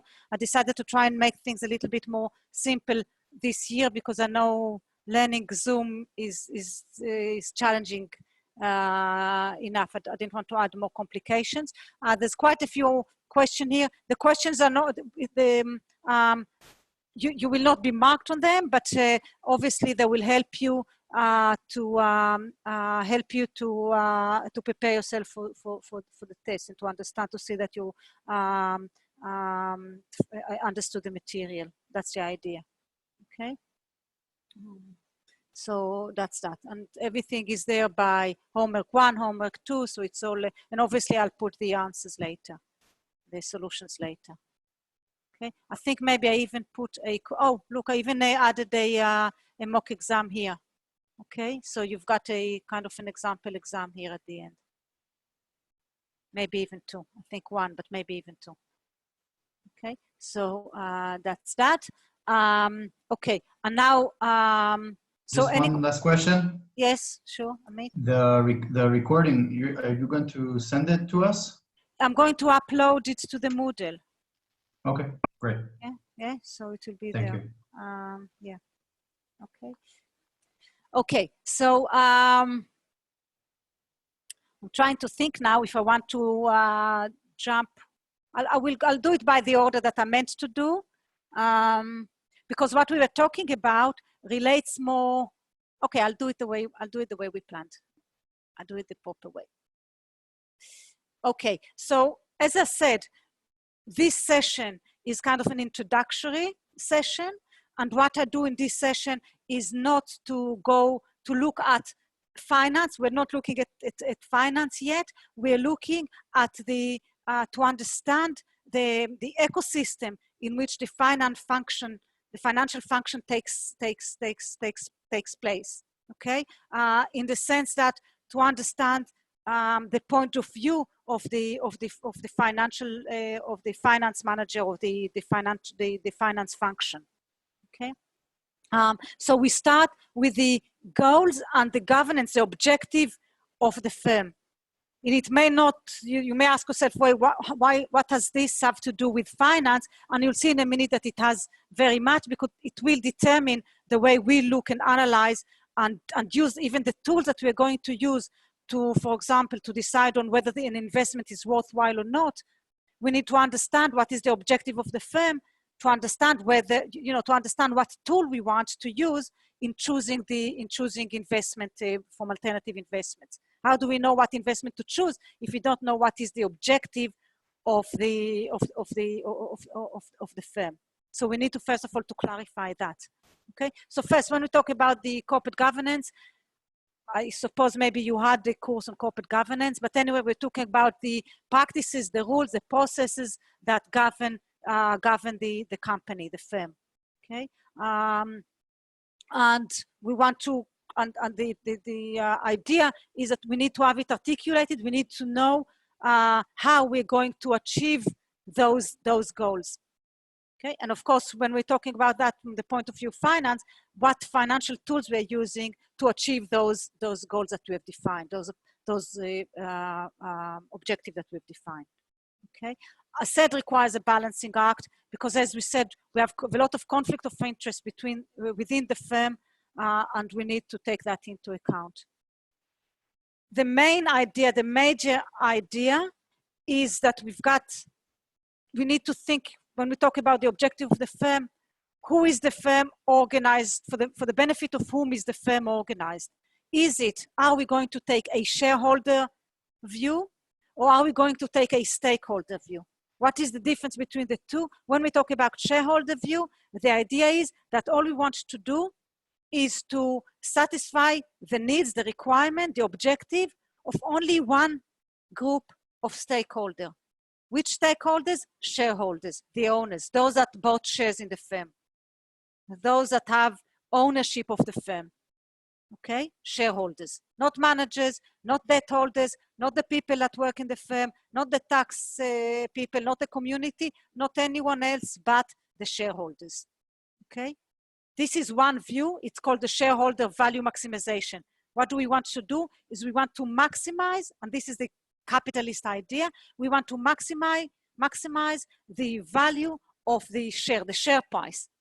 Okay, now you may ask yourself, what has the share price that is traded in the financial market, on a stock exchange, what does this have to do with the actual company that make investment, buys a machine, the company that buys a machine and produces nails and sell, I don't know, sell nails. Okay, what has this operation, this activity have to do with what's going on with the share price of that company in the marketplace, in the stock exchange? And we need to understand that link. Okay, but the idea of the finance, from the finance point of view, of the shareholder value maximization, which is the point of view that we as in finance take, is what we want to do is to maximize the share price. And we want to see how we make investment decision, whether to buy the machine or not to buy the machine that produces nails, okay? With the aim of, at the end of the day, maximizing the share value in the stock exchange. So that's the link. The alternative view is to say, no, you shouldn't just look at shareholders. They are not the only stakeholders in the firm. You have to take a wider view. You have to look also at what your debt holders, they're also stakeholders, they're also important, they're also participants. Maybe you have to look after your workers, you have to after the employees, maybe you need to look after the management, maybe the community, okay? So maybe the overall community. So these are the two opposing views, shareholders versus stakeholders. Okay, shareholders, sometimes stockholders or owners or whatever. Okay, you may have heard that, maybe you have, the shareholder wealth maximization view. The best articulation of that, and when people talk about shareholder wealth maximization view, they normally refer back to Milton Friedman in an article that he wrote in the New York Times back in 1970. Okay, so it's a newspaper kind of article that he published in the New York Times back in 1970. But whenever people talking about shareholder point of view, shareholder value maximization, wealth maximization, they refer back to Milton Friedman, okay, and this particular article in the New York Times. And by the way, they always blame Milton Friedman. If they're criticizing over that, they always criticize, and we'll see in a minute what they forget, what they don't look at, okay? But what he said, does anyone else want to read this out instead of me? Somebody with a nicer American accent or something? Oh, okay. Ephraim? No, I don't have an American accent though. But you can still do it. Yes. The wealth maximization view, a corporate executive is an employee of the owners of the business. He has direct responsibility for his employees. The responsibility is to conduct the business in accordance with their desires, which generally will be to make as much money as possible, while conforming to the basic rules of society, both those embodied in law and those embodied in ethical custom. That's from Milton Friedman, Nobel laureate. And, yeah. Yes, and so what he's saying is that the main thing is that the executive, let's say the financial executive, is only an employee working for shareholders, for owners. And therefore what he needs to do is he needs to work for them. Okay, he's their agent and he needs to work for them. And which means that he needs to take decision to increase, to make as much money as possible for the owners. Okay, this is what people normally, when they say Milton Friedman and his point about his capitalist view or the shareholder value maximization view, this is what they refer to. What they normally forget is this bit. I mean, it's a long article. I just put bits of it here. But the last part that Ephraim was reading here, which he does say, and people seem to forget, he says, while conforming to the basic rule of society, both as those embodied in law, so by law, and also ethical custom. So it doesn't say just, you know, be a pig, yeah? A capitalist pig, but he says that you need to maximize value for shareholders, but you do need to take into account, first of all, regulations, and second, what is ethical code. Okay, these people sometimes forget, and they just say that he's very, his views are very radical. But this is the view of shareholder wealth maximization. Why I say that is because we are going to take that view. Whether you like it or whether you not, finance, even now finance takes this view, okay? So you may challenge that, you may not agree with it, but when you go to the boardroom or to the management meeting, and even if you, and you need to remember that this is the way finance people think. And if you want to challenge them, argue with them, put another point across, you need to understand how they think. And this is how they think. Pardon? Fine? These are the rules of the game. If you want to change the game, then, you know, it needs to be changed. But currently, these are the rules of the game. Yeah, you need to understand. Yeah, precisely. And that's what I'm saying. Even if you don't understand, and then we'll see in a bit that all textbook that you read assume the same thing. They don't state that, but they assume that. Okay, and the rules that we learn. Is it internationally?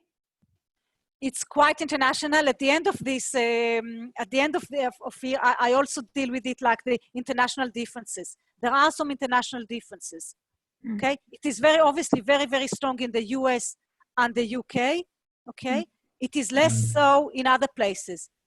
China, in Japan, for example, in Germany, less stock price, less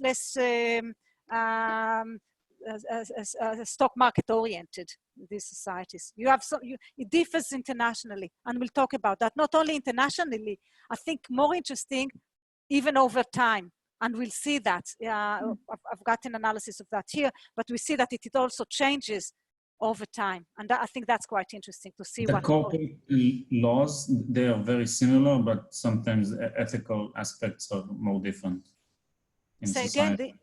I'm saying that since, you know, many companies, they incorporate in Delaware and so on, so the corporate precisely laws, legislation, regulation is very similar, but ethically it may vary between, you know, Japan, Germany, Yes. US, and so on. Yes, yes. So maybe the focus may be a bit more or less or whatever, but you're right that basically the system as a whole is very much this way oriented. Okay. And what are the main point of that shareholder theory and capital market? First of all, at the top is the share price. And why is it so important? Why is the share price so important? What is the link between the share price and what is going on in the firm? Because the idea is, and this is very, very important idea, and if you learn anything about finance, you know, this is possibly the most important thing. And that is that the idea that the share price, when you hold a share is an asset, a financial asset, but an asset. What is an asset? An asset is something that provides you with future cash flows, promises to give you future cash flows. Okay, you own a house, you know that one day you can sell it and get some money. Okay, you own a share, you know that it will give you dividend over time, and then whenever you want, you can sell it. Okay, this is the idea of an asset. You have a machine is an asset. Why? Not because you like a massive big thing in your front room, but because you put it in a factory and it creates something and you sell that and it brings you money. So an asset is something that has value, and it has value because it will provide you with future cash flows. This future cash flow will be a stream of promised cash flow. For example, if you hold a debt, a loan, okay, if you lend somebody money, this is an asset from your point of view because that person will give you income on a regular basis. They'll have to pay you interest. So you know that this is an asset that gives you a stream of income that when regular stream of income. If you hold a share, for example, the share, they may be giving you dividend. So you may have an income, a regular stream of income, but it will not be as regular as a bond or as a loan that you're holding, that you gave in, as a loan that you've given, because it will not necessarily give you the same amount every period. Okay, but maybe the share will not give you dividend, but you can sell it at the end. I have a short question about, yes. about the first sentence with something you just described. Mm-hmm. So we have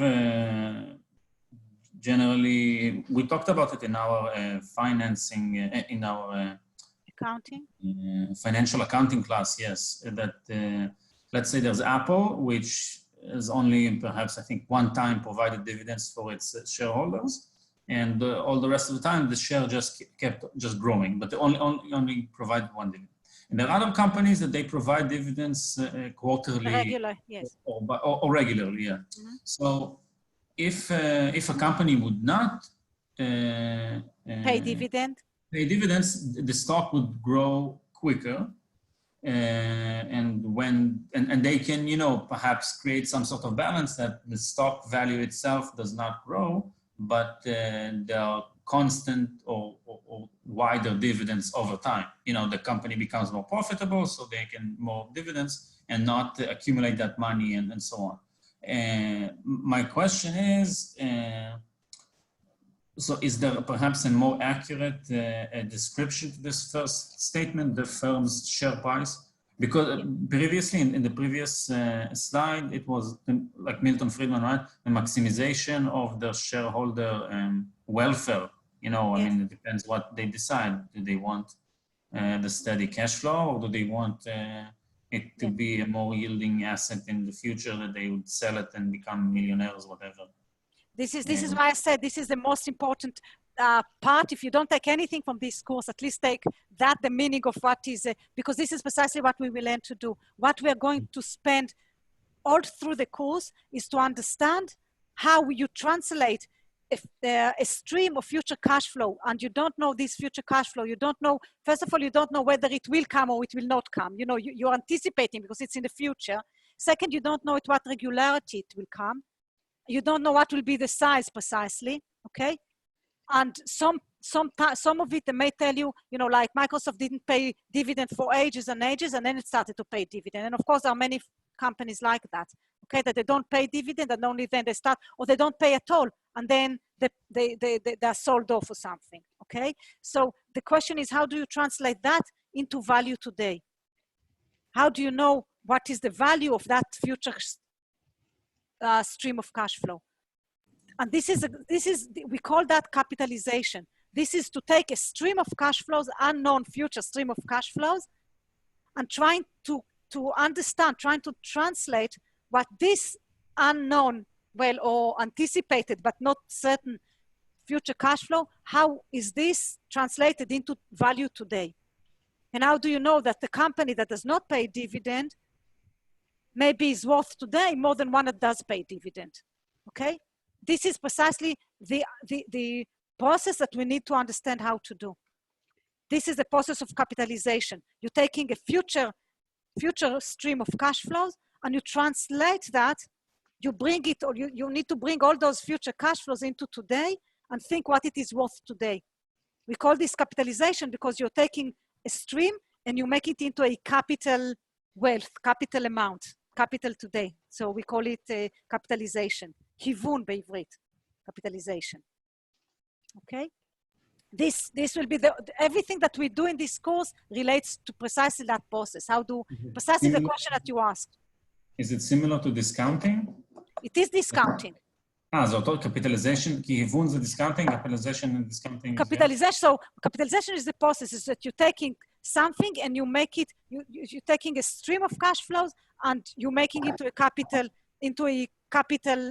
amount, capital today, okay? Now, to do that, you need to engage in discounting. In order to do that, you need to discount. The discount is the approach, the tool that you're using to do that. I said we need to translate future cash flows into something today, into a value today. How do we do that? We need the tool. What is the tool? Discounting is the tool. Okay, that's what you're using to do that.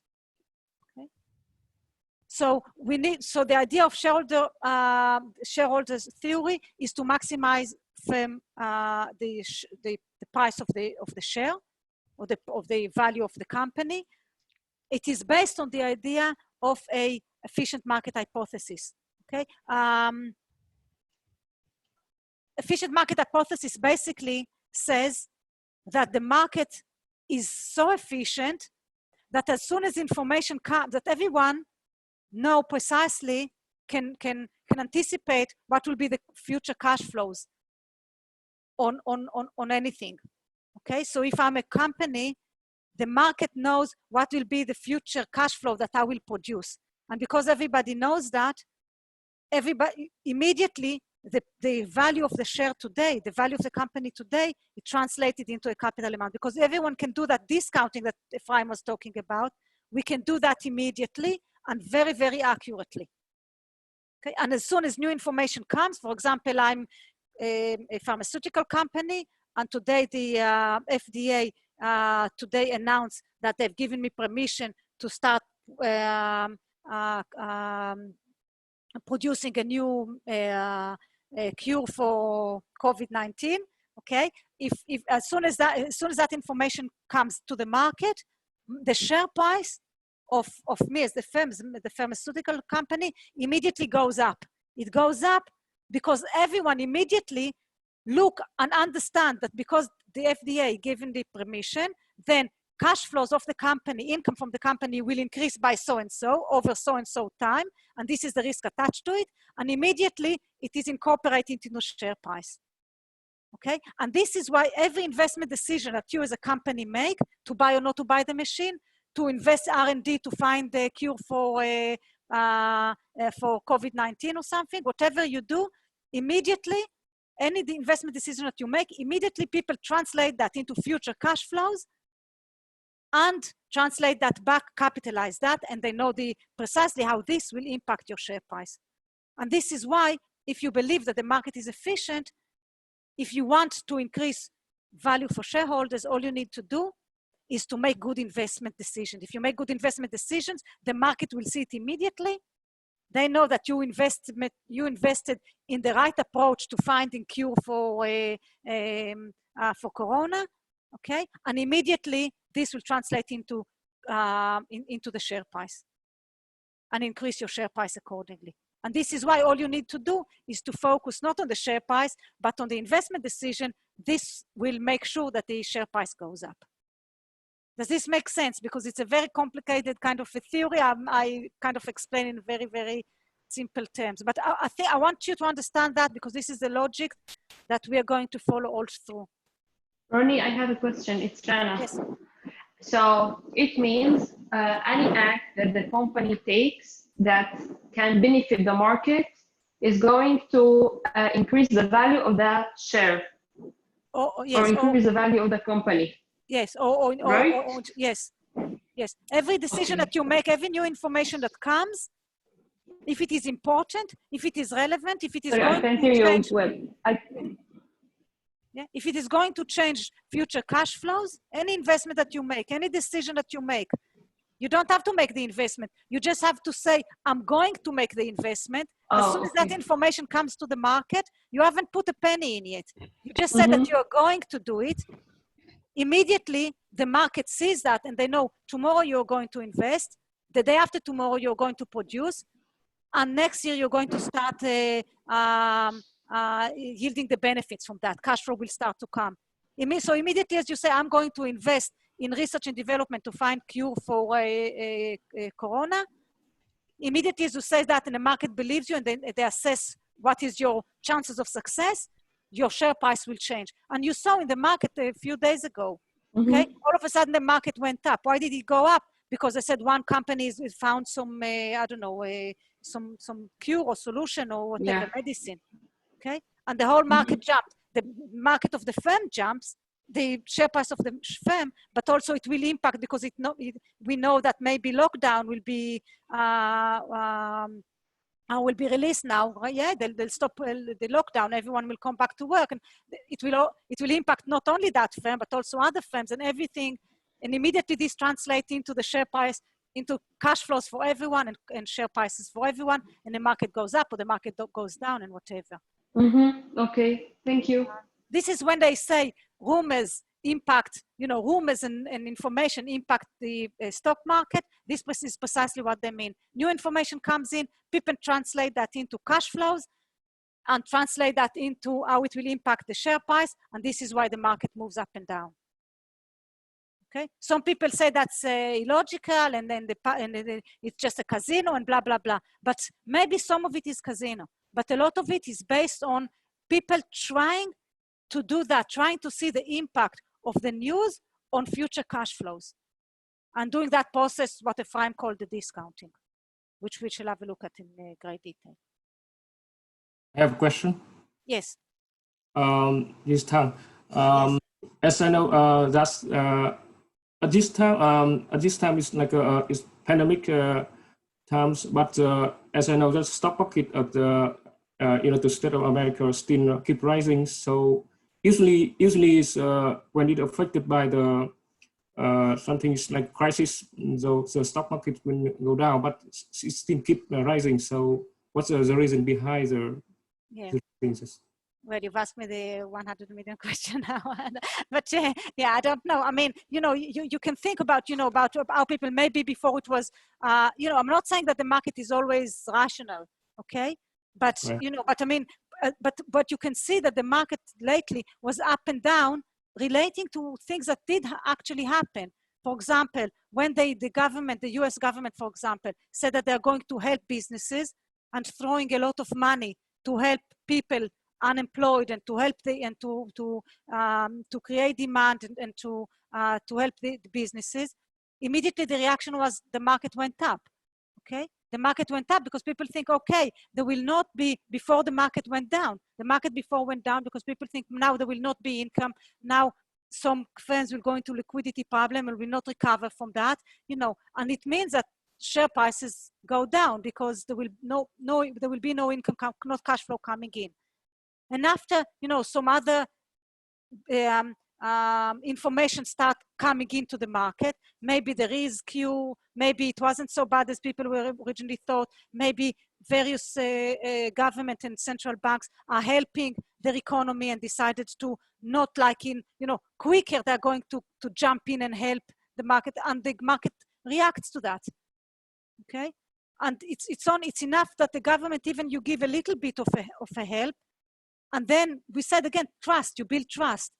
Then you know, okay, the government helped quickly now, so it's okay, the government is there, and if things go bad, they'll throw money at us, they will help us, they'll support us, okay? And this also impacts to say, you know, because you've built that trust, so people are not so fearful that it will, you know, like say what happened in 2008 when they let Lehman fall, okay? So as soon as the government and send signals that they are going to support, then the market recovers, where before they weren't so sure about that. Okay, so sometimes we see it as in you don't understand what, you know, time of turmoil, you don't know when there is an uncertainty, great deal of uncertainty. People are trying, they're making this estimation, and then they change their estimation and think, no, I didn't take that into account, and this new information came in. And so the market is volatile. That's the reason why the market is volatile, because people need to assess again and again what will be the future cash flow to come. And every little bit of information may change that. And so you see it up and down, you know. But it all is basically is driven by information and by news coming in, and by uncertainty and risk attached to that information. Okay, so you can explain it. Yes.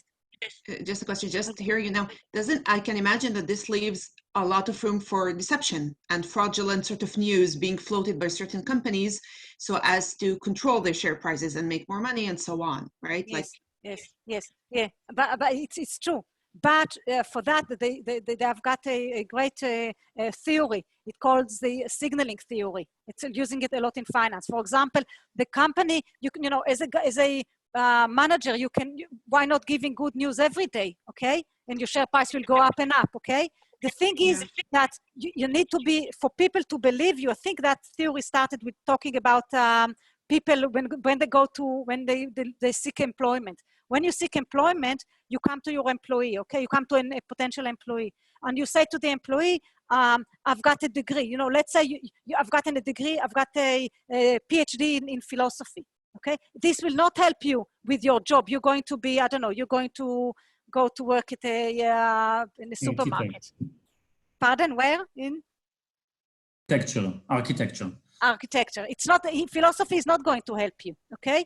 But yet, the fact that you have I've got a doctorate in philosophy is a signal to the employer that what you're saying, I'm a good worker, okay? You can come and say, I'm a good worker, I'm brilliant, and I'm really smart, okay? But you don't have any, you know, you need certificate, you need a proof for that.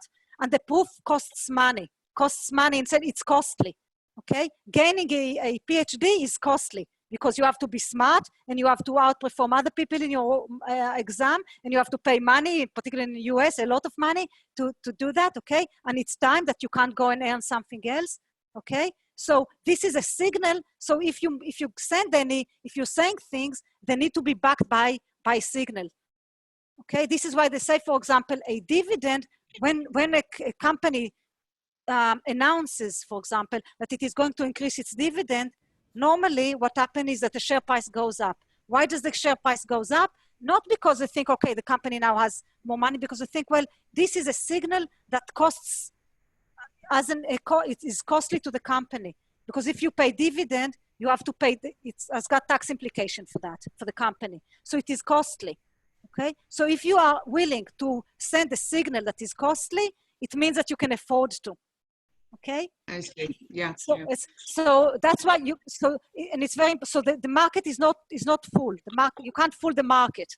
Mm-hmm. Okay. It's based like on a body of evidence, if you will. Precisely. Yes. You need, it needs to be, you need to send a signal that is costly, that it has some weight to it. Okay. Like you've done a PhD in philosophy. Okay. Thanks. Otherwise it will not, okay.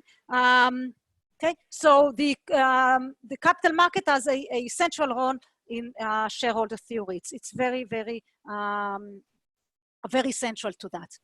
Okay, we have another one, the stakeholder view. Do we need another break? No. No, No, please. You are okay? Okay, yeah, because they told us you can't go on if you're doing a Zoom. you know, they are now about every Monday and Thursday, we need to have a Zoom meeting to explain to us how to teach on Zoom. So, I mean, that's exhausting in itself, but they say, one of the things they say, and of course those Zoom meetings go on for ages, but they say, don't take a Zoom meeting, can't last for longer than an hour because people get tired. So anyway, if you get tired, just shout, okay? The stakeholder view is the other side, and it is normally associated with Edward Freeman, okay? And they're talking about that you need to, anyone wants to read that? Yeah, I can read. We said, okay. Christina, yeah. Economic value is created by people who voluntarily come together and cooperate to improve everyone's circumstance. Managers must develop relationships, inspire their stakeholders, and create communities where everyone strives to give their best to deliver the value the firm promises. Certainly, shareholders are an important constituent, and profits are a critical feature of this activity. But concern for profits is the result rather than the driver in the process of value creation. Okay, so this is the other side. In other words, it's not only shareholders. Shareholders are important. They are part of stakeholder group, but the company needs to look after everyone, not just shareholders. That's the other idea. Okay, we, as I said, are going to focus on shareholder wealth maximization, and before we do that, because I'm representative finance here, so regardless of whether I agree or not, we need to justify this view, because this is the view that we're going to take. And I'm trying to try and justify this view now, okay? And I'll start with, this is an abstract or part in a paper that was written. We'll have a look at it later. It's a really nice paper, but it was written it's not a finance journal. Okay, it was written in Organization Science. It's top journal, but it's nothing to do with finance. Okay, it's organization. Okay, and this is, and I've put underline the important bits here. Okay, so anyone wants to read that? Any? I can read. I can. Okay, Alina, ladies first. In the field of finance, the logic of shareholder value maximization is accepted as being so obvious that textbooks just assert it, rather than argue for it.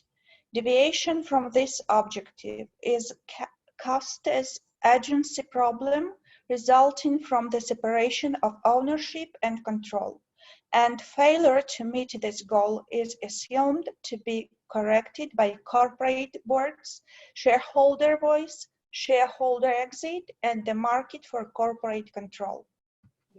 Okay, so what they're saying is very important, because what they're saying here, first of all, in the field of finance, the logic is shareholder value maximization.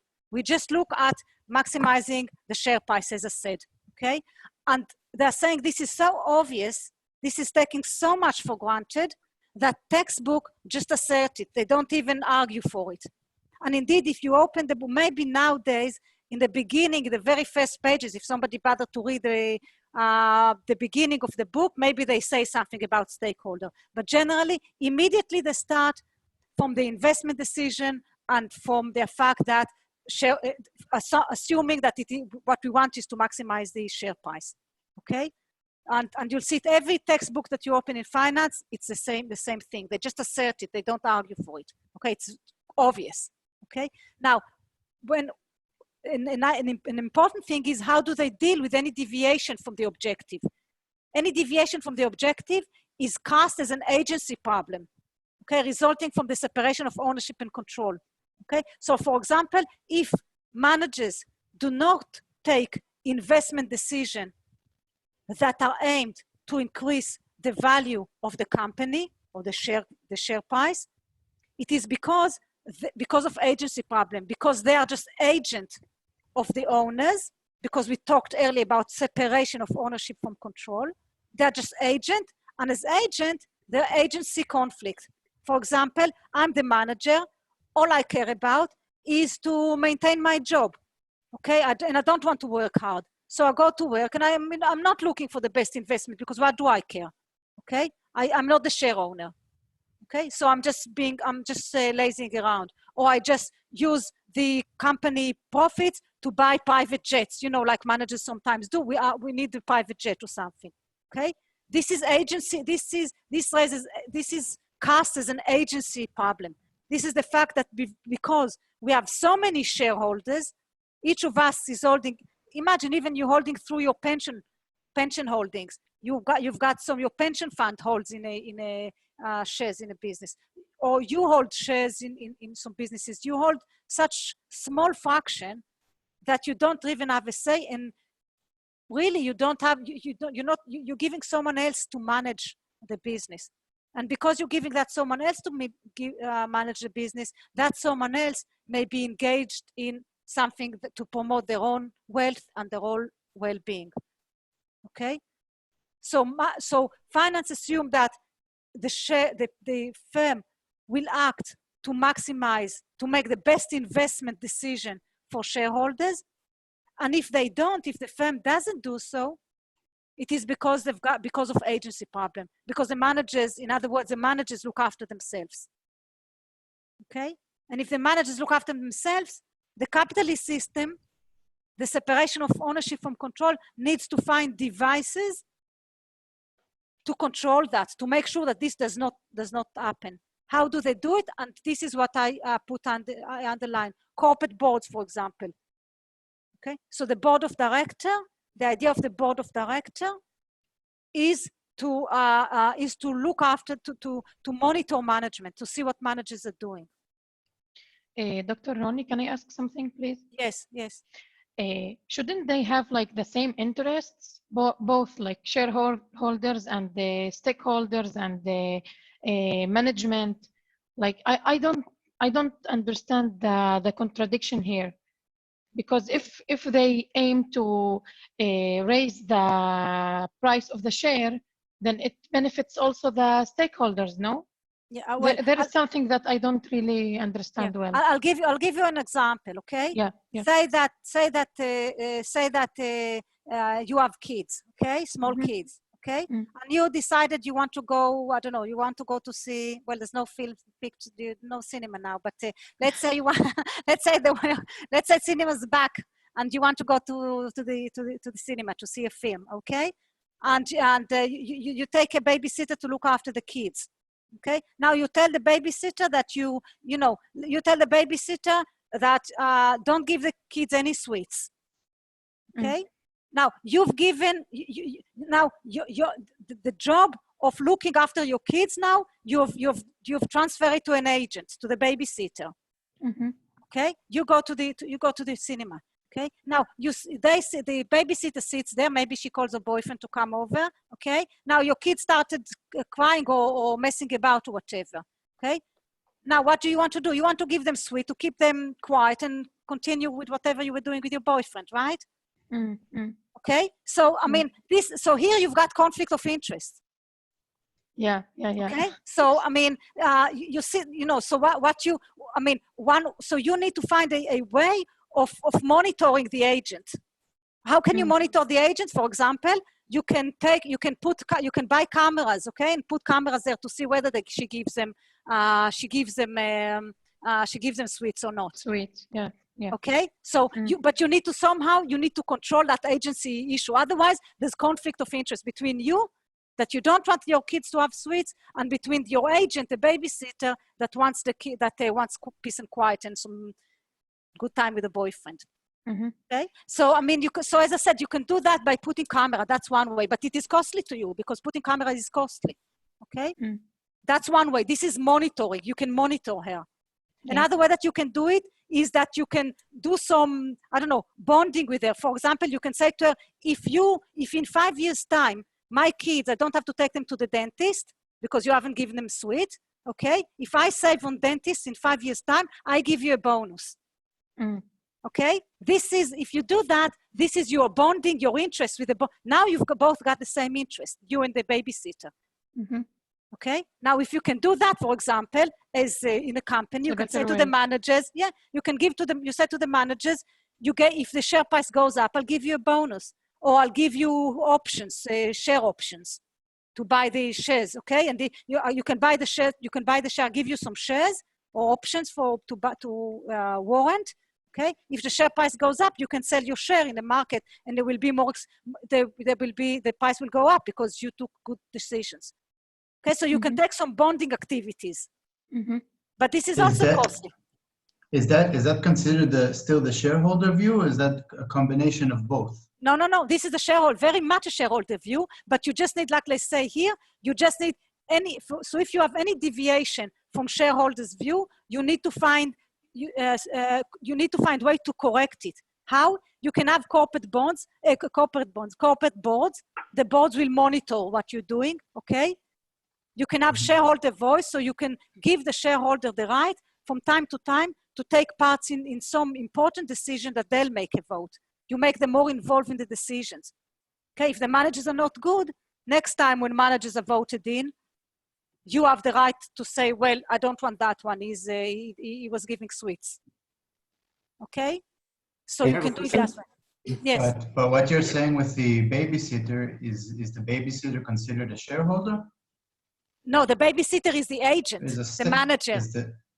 Is a stakeholder, The stakeholder. Is a stakeholder, but yes, and the he's a stakeholder. Is the shareholders, yeah. Yeah, he's a stakeholder, yeah.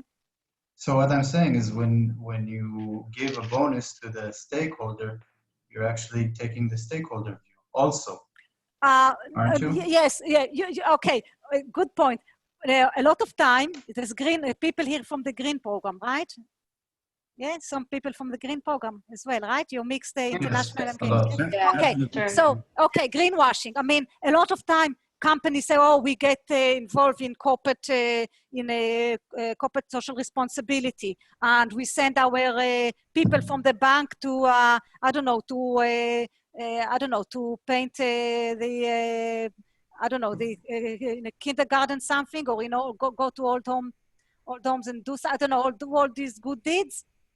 Okay, and you think whether this is really because they feel responsibility, or whether they do it because they know that this is a good decision to take, because it will, for example, build good reputation to the company, and will eventually increase the share price. So you can argue whether this is to do because they care for the environment, or whether because they care for the share price, whether it is real green doing or whether it is greenwashing, as they say. Okay, so you can argue about that. Okay? I think that maybe investing in the stakeholder view will also contribute to the shareholder view. That's my point of view. Yeah, you're quite right to some extent, and we'll see that. And this is you're so right that you'll see in a minute when I argue why go for shareholder view. One of the main argument is that by doing good to shareholders, because shareholders are the last in line. Okay. And because to do good for shareholders, you first need to do good to all the rest of the people that come before all the other stakeholders, because they are last in line to receive any payment, to receive dividend. You pay dividend after you paid your debt holders, and after you paid your employees, and after you pay the taxmen, and so on. So they're always last in line. And so you've got to do good to all the rest in order to do good for them. And so in that way, it coincides. You're quite right in that sense, yeah. Okay, thank you. Very good point, yeah. Okay. I have a question. Yeah. If we are talking about a government company, which view we are talking about? Government is it's much more complicated and difficult, because here you need to know what is the objective of the government. The objective of the government is not necessarily to profit maximization if the government is a shareholder. So you're talking here about a complete different type of an organization. Mm-hmm. And therefore, yeah, it's not, our discussion here does not fit into the discussion of a government enterprise, government controlled enterprise. Yeah, you're quite right. We're talking here about private for-profit organizations. I'm asking this question because I'm working in Rafael, and we have also, of course, this kind of structure that you mentioned board of the director. We also pay dividends to the country. So probably it's depend of what the company is dealing with. Yeah, it's well, I mean, you're talking about military. I mean, it's so much more complicated here. The idea, okay, the whole thing is so much more. You just can't. Don't think you can just look at it and compare it to another company in the in a private company. Yeah, it's quite unique. It's very unique for that. And of course, now you're dealing, Rafael and all the other military industry companies in the military industry. They're facing. You've got so much more complications of. You've got the USAID money, and that has a great impact. And so, I mean, and you can't do you're not free to do what you want in that sense. And you've got it's complicated. It's a complete different set of consideration, of rules and considerations. Yes. Yeah. Okay. Yeah. Thank you. Okay. Okay. So we'll just go. So we are saying some tools. So I said corporate boards is one because monitoring, or shareholder voice that they can from time to time put their vote on important things, important decisions. What else? Shareholder exit. What does it mean? It means that they can sell. In a free market, you can sell your shares. If you sell your shares, what will happen to the share price? Share price drops. Okay. If share price drops, it gives an indication that shareholders don't think that managers are managing the firm in a proper way, in a good way. Not only that, but if the value of the company drops too much, then it opens the company to being taken over by another company. This is what it is written here, market for corporate control. Other companies will somebody will notice that this company is trading at lower than what it should be, at a lower price, a lower value than what it should be. And then somebody will step in and buy it. If they buy it, the first thing that they will do, what will they do? The first thing that the management, the new owner, what will they do? If they think the management are not very good at their job? We can change their management. Fire them. The directorion, yeah, precisely. So you always have, the director, and that is the corporate boards, yeah? But you always have the risk, you always have the threat. Management always have the threats above them that the share price will go, share price will drop. Somebody will notice and say, this is opportunity to take control over that company. If I take control over the company, the first thing I'm going to do is fire the company, fire the manager. Hello? Yeah? Yes. Please, who are the people who constitute corporate boards? Are they shareholders, or are they who are actually constitute corporate boards? Yes. Yeah, it depends. Okay, depends where you are. But I mean, generally, it needs to be. You've got some people from the management. Some directors are internal directors from the management, top managers. But you also have people from outside, external directors. And the external director, it is very important. They have a very important role of like looking after, monitoring the management. In some countries, I don't know if you know, but in some countries, in Germany, for example, if the company is of a certain size, I can't remember, maybe 500 or 50 employees, maybe somebody can correct me, I'm not sure. You can also have, you also need to have representatives from the employees will also need to be on the board. Okay. So it depends, but you've got internal directors and you've got the external. The external, they look after, they're supposed to kind of monitor the management. Okay. Okay, they have a very important role. Okay. Questions? Igor, you're okay? Yes. Okay. Okay, I will not, I think class finishes at 1:45, am I correct? Or 2 o'clock or 1:45, you tell me, I can't remember. 2 o'clock. 2 o'clock, okay. Okay, so we will have, I think we will have a little break. Okay, so now I'm just going to look a minute at rationale to explain why we need, and Amit already touched on one important point, but why do we need to, why does it dominate? Why is it so important? Why is it that in finance, we always take shareholder view? And indeed, maybe why shareholder view is still the dominant view in the business world. It still is the dominant view, I think. Okay, and the reason is, and this is very much what Amit was saying, because it is consistent with stakeholder view.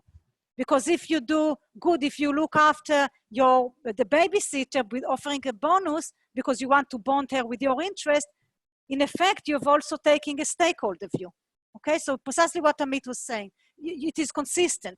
One is consistent. If you need to pay dividend, you can't pay dividend to your shareholders until you paid all the rest, until you paid your employees, as I said, and you paid the taxmen, and you paid the debt holders, and so on. Shareholders, owners are always last in line. And therefore, to do good for them, to increase the share price, you need to, first of all, pay everyone else. And so you look after everyone else. Okay? A second point, which is also very important, is that it is only, and here touch on what Isaac was saying about looking at other type of companies, for example, government-controlled companies. It is private companies that usually innovate, that usually is willing to take risk. Okay, entrepreneurial risk comes from owners. Think about it, debt holders, if you're giving a loan to the company, you don't want the company to take any risk. You want the company to be a solid company so that you know for certain they're going to pay what they promised you. That's all you care. If you're an employee, all you care is that you get paid your salary day in, day out, no fail. Okay? That's what you care about. You want stability. Everyone wants stability. The only one who can benefit from instability are shareholders. Because if you're doing very, very well, you pay the fixed amount to everyone else. Everything that is left over is yours. Okay? And therefore, you are the group willing to take risk. So if you want to encourage innovation, okay, you need to reward shareholders for that. And therefore, shareholder view promotes entrepreneurial risk-taking. Managers don't want to take risk. Think about it. A manager, they want their job, and they want the job for life.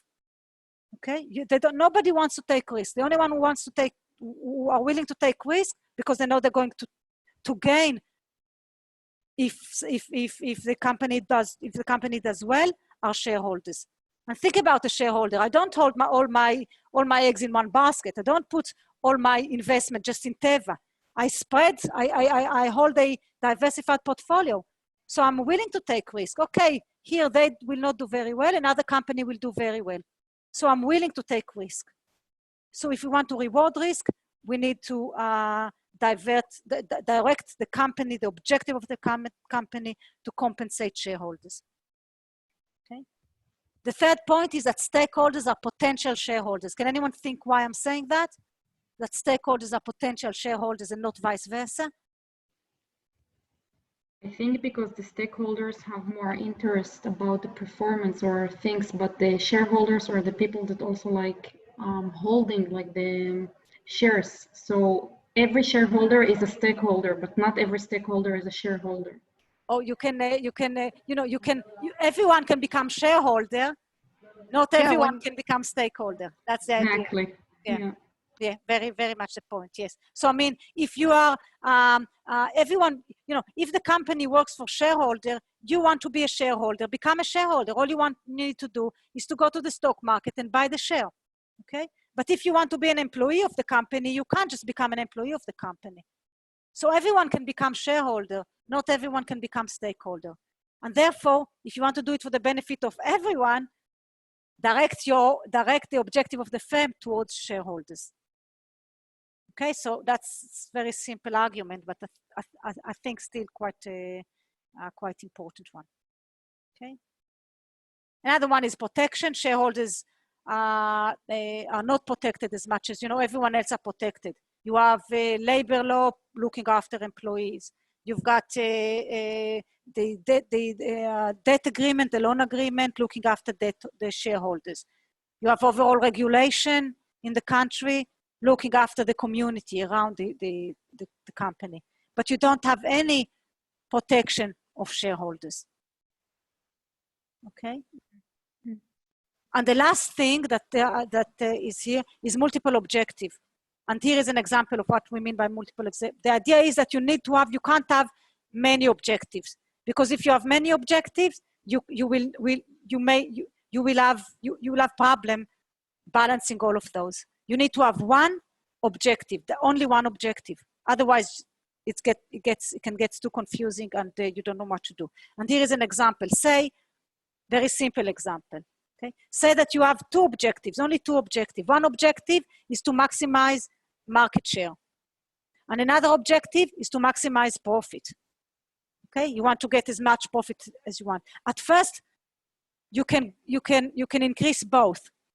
Okay, you can increase, for example, I don't know, you're selling computers. Okay, at first you can increase the price of the computer and you'll sell more and more. It comes a time when you can't do that. You need to reduce. If you want to gain market share, for example, maybe you need to reduce your share price. Here you have conflicting objectives. You can't fulfill both. Okay, and you don't know what to do then. So you need to find one objective, focus on one objective. If you took your objective as maximizing shareholder value, then that's okay. Okay. So why does it say multiple objectives? Agon, Amit first, yeah?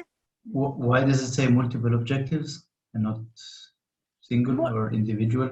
Because if you take multiple objective, you may come with a contradiction. You may come across contradictions. For example, if you want to increase your market share, you need to reduce the price. So then you'll reduce your profit.